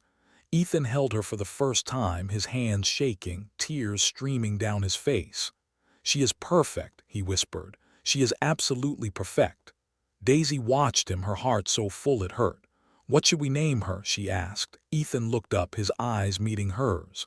Margaret, he said, after my grandmother, if that is okay with you. Daisy smiled. Margaret Hartwell Cross, I love it. Ethan leaned down, kissing Daisy's forehead. Thank you for her, for everything. Thank you. They sat together, the three of them, as the world outside faded away.